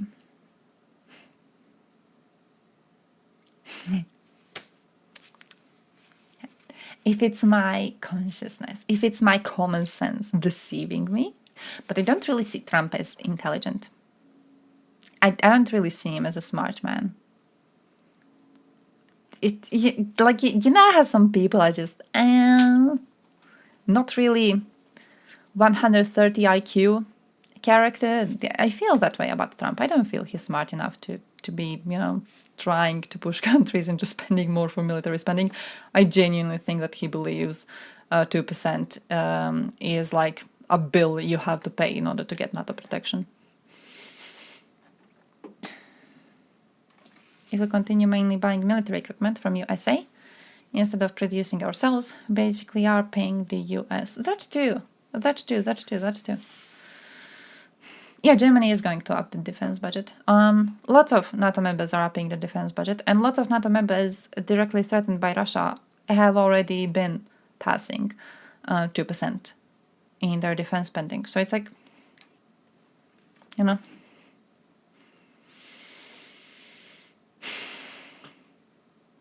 Biden's kind of gone again. Yeah, say the video on Biden. I think it was this one. I swear it wasn't called like this.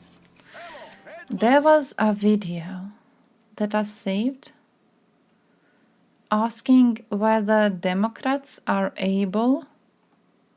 Oh, here it is. Are they able to replace him? And I know we mentioned the fact that he's the only candidate. And I never thought really about the possibility of him being replaced. So I saved this because I genuinely don't know. Scaring and threatening countries to strong arm them into deals. Risky strategy, but it often worked. I hope you're correct, is basically the situation. I hope you're correct. I feel I'm still genuinely seeing him as an idiot. So I don't really think that's what he's doing. But, I'm hoping you know the man better than I do, because that would be good. That would actually be good for us. That would be like GG. Take everything Trump is saying seriously? There are thousands of people waiting in the wings to replace federal employees if he is re-elected. Oh, Project 225. Oh, yeah, I looked at that, but for a little bit, to be honest, a while ago, and I was like, huh? He's not gonna become the president anyways. He's not gonna become the president regardless. So what's the point of worrying? But yeah. 100 billion extra budget, it essentially pushes it to 2%. Oh, nice. This video was brought to you by Nebula. GG Germany. On Thursday, Special Counsel Robert Hur, who spent the past year or so investigating US President Joe Biden's handling of classified documents, finally published his 345-page report, announcing that no criminal charges were warranted in the matter. But while this should have been good news for Biden, in the report, Hur said that one of the reasons that he came to this judgment I remember this. was because Biden was essentially too old, describing his memory as, quote, significantly there's a lot of and claiming that Biden... There's a lot of European elections coming too, though. So, you know, if we're gonna do betting, we can start doing betting. Who's the first to have elections? We have the European Parliament voting soon too. So we should do betting on that. Can we do betting on Twitch? Probably not. Probably not. Biden forgot both when he was vice president and when his son Beau died. But the White House have since dismissed the report as inaccurate and politically motivated. It's renewed anxiety among some Democrats that Biden is simply too old to run in the upcoming presidential election. He'll be closer than a lot of people think. I do imagine that. Because his voters are genuinely terrified of Democrats winning. What was in the special counsel report? How Democrats and Republicans have reacted, and whether Biden could actually be replaced before November's election. AFD and Le Pen. Democrats running their presidency for the blind support for Israel. I don't even feel, though, like that's also a weird thing for me. I don't even feel that they were blindly supporting Israel. Like, even with Biden, I don't feel like he was blindly supporting. I feel the man is doing, politics properly by trying to pressure Israel into stopping the bloodshed, but being aware that you can't fucking abandon an ally. You're US fucking A. You don't abandon an ally country like that. No, holy shit, that would be horrible.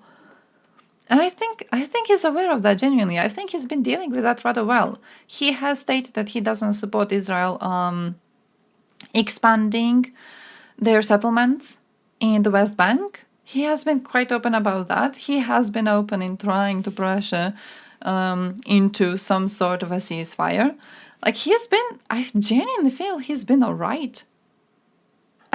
I don't know. It feels to me like people wanted the USA to just go, oh, Israel, fuck off. Israel will not giving you a single cent anymore. Which, I don't know if they're fucking aware how harmful this would be to USA globally. You do not go them abandon an ally. You do pressure them, of course. You can pressure them into making a decision that you like more. You don't just outright go and abandon them. That would be horrible. That would be horrible. So I don't know. I'm not buying into that one. I feel it's one of those like culture war arguments almost in USA. It's like the drag queen issue and stuff like that. It's one of those things that they started as a conversation and they pretend that one side is for something and then the other side is against something. And they do it to like the point of absurdity. But I'm genuinely not trusting in that.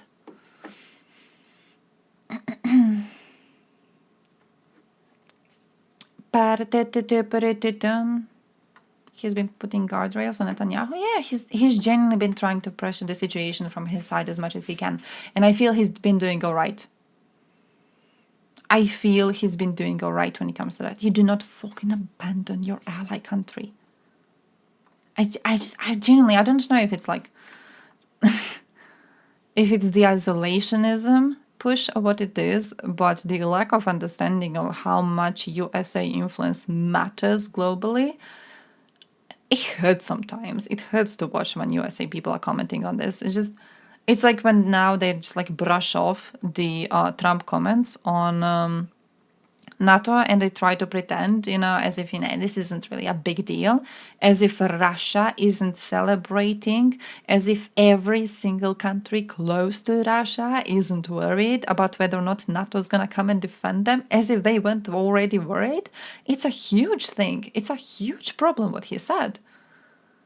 And then not only do they, ignore that little side of global fucking issues being raised, they also are willing to ignore the fact that USA abandoning an ally would be crumbling their influence in that part of the world. It's just, I don't know. It's such a weird position.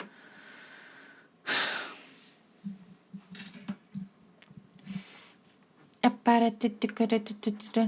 long as Israel was being involved in fighting Hamas, which did do a terrorist attack on Israel, I can see why the allies of Israel wouldn't be willing to abandon the country fully and to, stop supporting them at the point.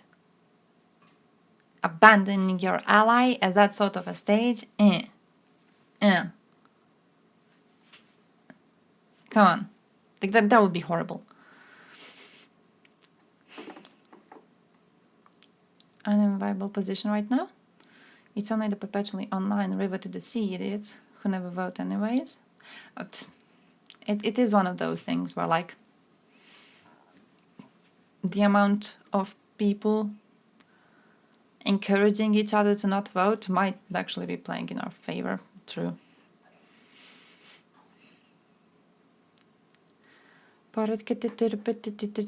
Few swing states will decide it as always. Man, I did see some analysis on that and I forgot it.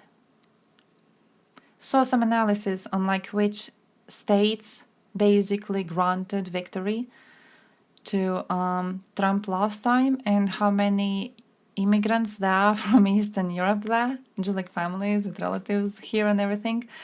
And how much his recent NATO comments may be hurting the amount of votes he got into these states. So that was interesting.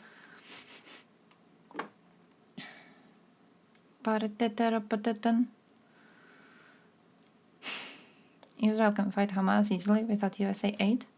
Stopping it won't change anything. The aid is to prevent Hezbollah to invade Israel. That too. No, you can't. You genuinely can't. You can't abandon an ally. I genuinely fully believe USA did correct by still standing by its ally, while at the same time pressuring for political actions that they saw as more desirable. I do think, though, but it's the same issue as with the voting in the UN situation. And this is something that Croats also did. I feel a lot of people don't really know how global politics work in that sort of a regard, how countries actually influences countries. Because it reminds me of Americans being like, oh, USA voted against UN resolution calling for a ceasefire, so it is because of USA that we do not have a ceasefire. And then Croats also had the same idea when we voted against the ceasefire. They were like, oh, we should have voted for the ceasefire so the war would stop. Do y'all not know what UN resolutions are? Because USA also supported resolutions which called for the ceasefire, but have pointed out the fact that Hamas is still holding hostages that it must release, right? But we're focusing on this one specific call for a ceasefire because USA voted against, and we're pretending this one specific call for a ceasefire would have actually caused a ceasefire, as if UN has the means to enforce a ceasefire in the first place. It's a jumble of very weird arguments, and I don't know, just putting in the usual USA tribalism into it doesn't really help a lot.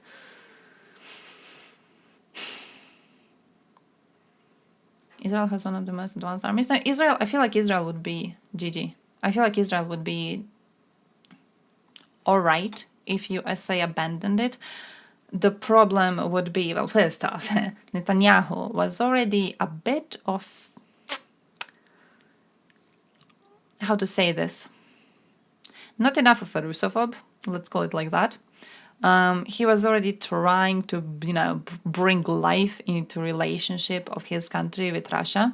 And I still genuinely believe that Israel hasn't moved away from Russia properly, despite the fact that Russia has supported Hamas. If USA were to abandon Israel and Israel were to go crying to Russia with its military superiority in the area, you believe Russia wouldn't immediately run to their defense while also claiming the West is Nazi for not supporting a Jewish state? You're delusional. You are delusional. USA had to stick close to an ally, and USA did stick close to an ally to ensure that they still have some sort of influence in the area. And it was a proper decision. Yeah, press ceasefire button, true. Beep. Just...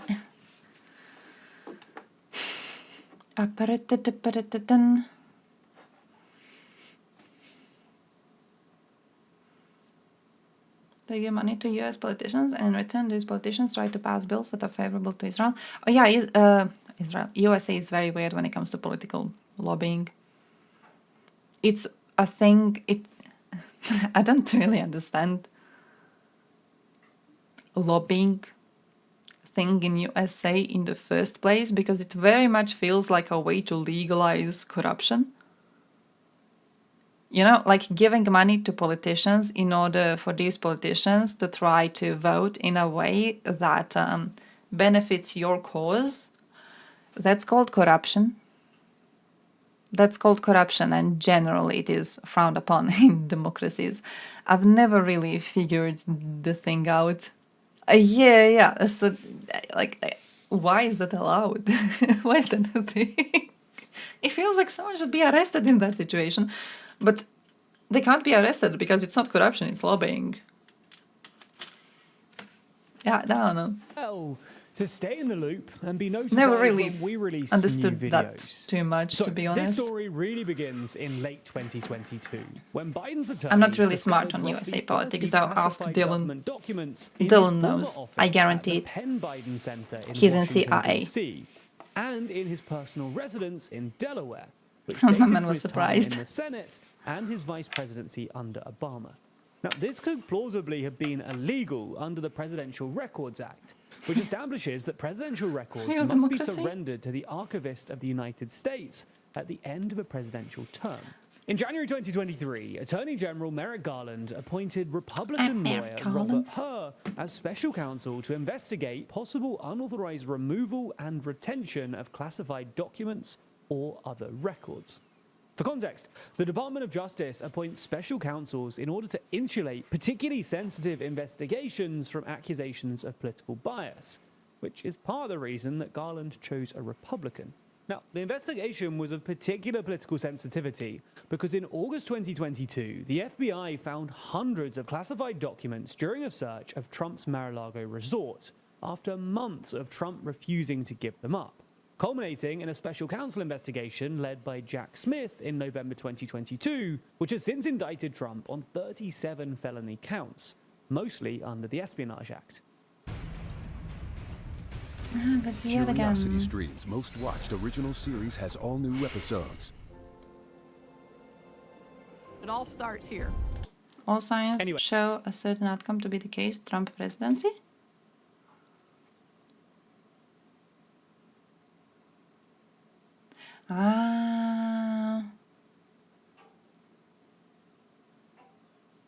It's not a claim. I'm confused in that. But yeah, look, when it comes to the polls, you guys know how like when you go on Twitter and people do polls on Twitter, they're vastly different than polls people do on like Threads or Instagram. You know what I mean? That's kind of the way I see polls when it comes to presidential races. Here, I'm sure you've noticed this in your country. If you haven't, pay attention. This is going to be the election year in many countries for European Parliament, but also for like usual government.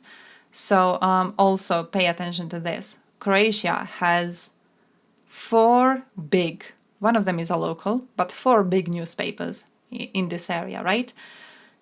Each of these 4, when they do predictions, they give you a different number, right? And usually it's because, for example, we have one of them which is like more left-leaning.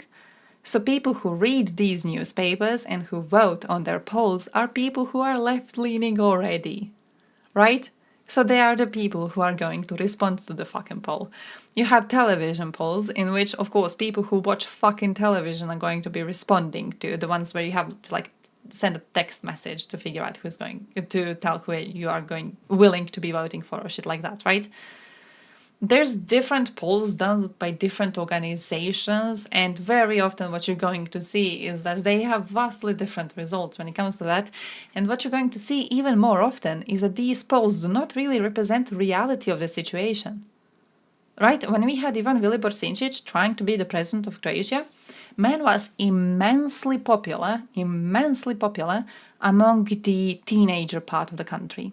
He was really popular about people who were still too immature to vote.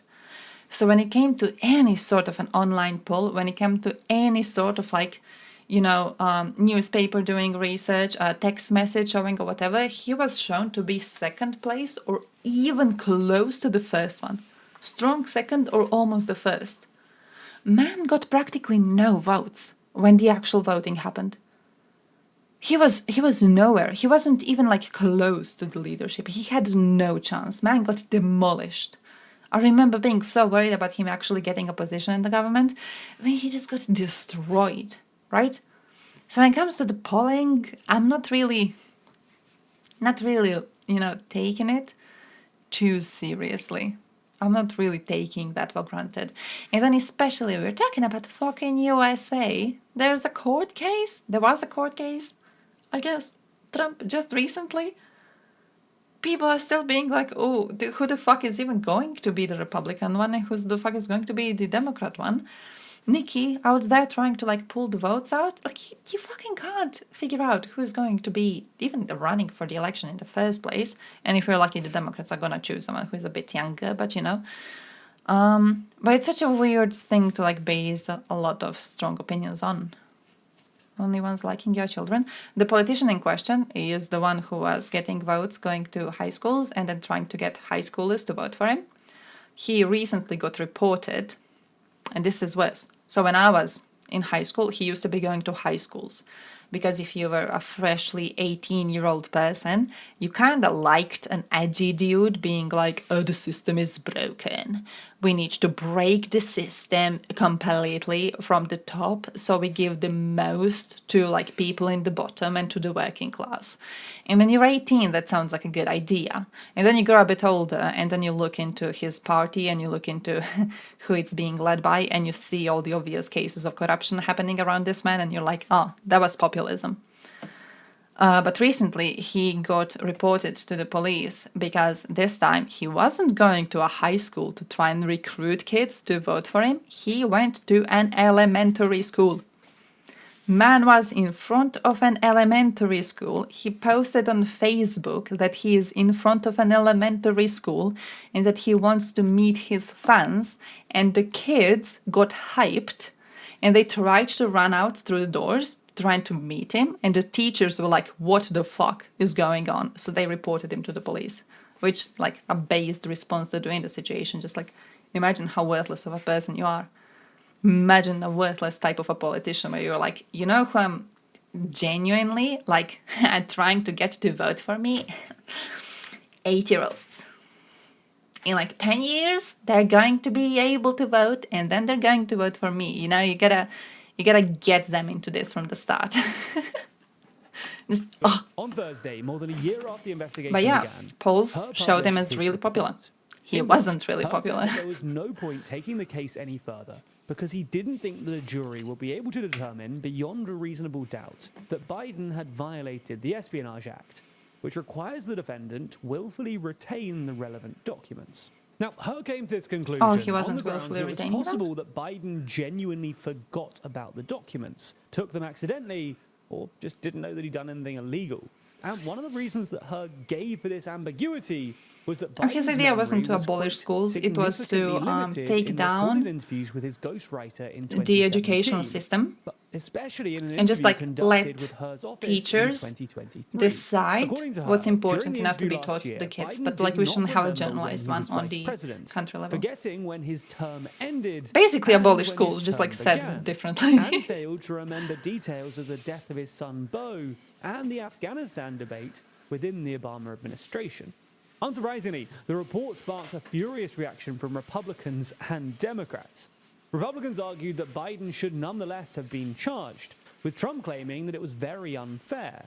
Although it's worth noting that, as mentioned in the Her report, the salient difference between Trump and Biden is that A, Trump resisted returning the documents in the first place, and B, obstructed justice by destroying evidence. The White House, on the other hand, responded by giving a press conference. That too, though, like the fact that he tried to destroy evidence means that he knew what he was doing was wrong. Therefore, it's immediately different from a case in which a dude was too old to know what he was doing was wrong. Like, I understand the difference. It's just a single little difference in the situation. It's basically like USA having two fossils running for the president, and we have to figure out which one of them is the evil one. Biden is no longer appealing to undecided voters because there isn't an indecisive victory Dems have so far under their belt. I feel the way I'm seeing it is like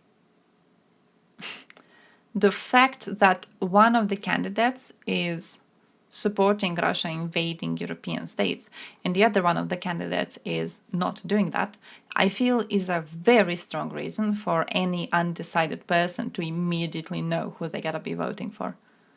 I genuinely feel like there hasn't been enough concern in USA circles over what encouraging Russia to go and invade Europe means. Conference just a few hours after the report's publication, where Biden forcefully insisted that my memory is fine, I know what the hell I'm doing, attributing his apparent memory issues to the fact that the interview with her took place just a few days after the October 7th attacks. Unfortunately for Biden, in that same press so conference, he was too much claimed into that that? he didn't share classified information with his ghostwriter in 2017, which directly contradicts both previous comments and the special counsel report. And he apparently mixed up Mexico with Egypt. And these mistakes came just a few days after Biden mixed up former French President Francois Mitterrand with Emmanuel Macron, and mixed up former German Chancellor Helmut Kohl with Angela Merkel. Unsurprisingly then, there have been renewed anxieties among some Democrats about Biden's age, Holding with border even resolution former captive? candidate Hillary Wait, and the Clinton Republicans admitting that ones holding Biden's it age captive, is a though. legitimate issue. And all of this comes on the back of a series of polls showing Trump's lead over Biden widening, especially on the ever-important issue of the economy. Biden's approval rating is currently hovering at -17, and somewhat astonishingly, even about a third of Democrats now say that they don't think he should run again. Hey, I want to finish this so I can go sleep. Accordingly, we've seen a slew of headlines about the possibility of Biden being replaced by a younger, more able candidate, like VP Who? Kamala Harris or California Governor Gavin Newsom. So, given his age and Who are electoral these two? woes, is there any chance that the Democrats could replace Biden? Well, the TLDR is that unless Biden steps down himself, no. Basically every senior Democrat and the entire DNC back Biden, and no other current primary challenger has any political momentum. A new candidate is also basically unthinkable, given the deadline for candidate registrations has already passed for many important early primary states, including Nevada, South Carolina, and Michigan. So, It's like could that's that. Biden just step down? Again, almost definitely no. Biden's response to the special counsel on Thursday evening demonstrates quite how set he is on running again, and it's basically too late to hand over the reins. The only other time that a sitting president has stepped down this late into primary season was Lyndon Johnson in 1968, whose successor and vice president Hubert Humphreys was soundly beaten by Richard Nixon after months of Democrat infighting. Now, to be fair to Biden here, he did beat Trump in 2020, and the Democrats have outperformed the polls in basically every special election since. There's also some hope among Democrats that voters will finally give Biden some credit for America's overperforming economy, and independents will be turned off by Trump's own senility, not to mention his never-ending legal woes. But perhaps the best defense of Biden's candidacy is, well, at this point, there aren't really any other alternatives. His two Democrat primary challengers, self-help author Marianne Williamson and distilling magnate Dean Phillips, are politically irrelevant, and his vice president is nearly as unpopular as he is. While California Governor Gavin Newsom might be a competent politician with a national profile, he's clearly keeping his powder dry for a 2028 run. And there's reason to think that a California governor who spent most of his political life to the left of Biden wouldn't actually do that well to swing states that are required for the presidency. In summary, a Trump-Biden rematch looks essentially inevitable, which might come as a depressing conclusion for many of our viewers. As a TLDR viewer, Yeah, I can pretty kinda confidently sad. say that you're curious about the world around you. No, I'm not. But yeah, makes sense. So I guess it is the two fossils, and we can just hope that USA picks the correct fossil, which, by the way, is a very easy decision to make. Okay, that there's one of them which is calling for a global war to happen, and the other one not doing that. It's a very easy decision to make. This isn't a two-sided issue. This is very, very easy. But yeah, that's it for today. I have to be leaving. I have to be going. I have to go take a shower. I have to go to sleep. Listen, tomorrow's stream may be happening in the morning. Maybe, though, because I still don't know when I work tomorrow. I know I work the afternoon shift. I do not yet know if I also have to be out there for the part of the morning one. But the Thursday and Friday streams are definitely going to be in the afternoon, so you can count on that. Tomorrow is the only questionable one, and yeah, I can't really tell you anything. I don't even know how long I can sleep in the morning. You know, it kind of sucks, because usually if I know I work afternoon, I can sleep until I start the stream in the morning. And then I stay up until like 5 in the night, and I go to sleep. I sleep for my 3 hours, and I'm all rested and nice. But now I don't know if I'm allowed to sleep in or not allowed to sleep in. So I don't know what to do. Who the fuck knows? But yeah, thank you for being here. Hope you learned something new. I hope I didn't crush your beliefs in Democrats getting power. Also, I hope I gave you enough quotes to prove that Putin indeed does consider the historical claim to Ukrainian land to be an excuse for him to invade. If you want the link to a transcript, I can give you a link to a transcript. I am refusing to show the man on my stream, and if I can keep on refusing it, I'm gonna keep on refusing it. I'm gonna keep on like avoiding his stupid face for as long as possible, unless it's in videos which are specifically made to spit on the man. That's that. Go bully Thompson. Also, he bullied yoga people, so like if you're doing yoga, he doesn't like you. I need you to know that. Okay, he's bullying you, so go and call him out for that. He deserves it. I'm gonna get a shower, and then I'm gonna see ya on the next stream.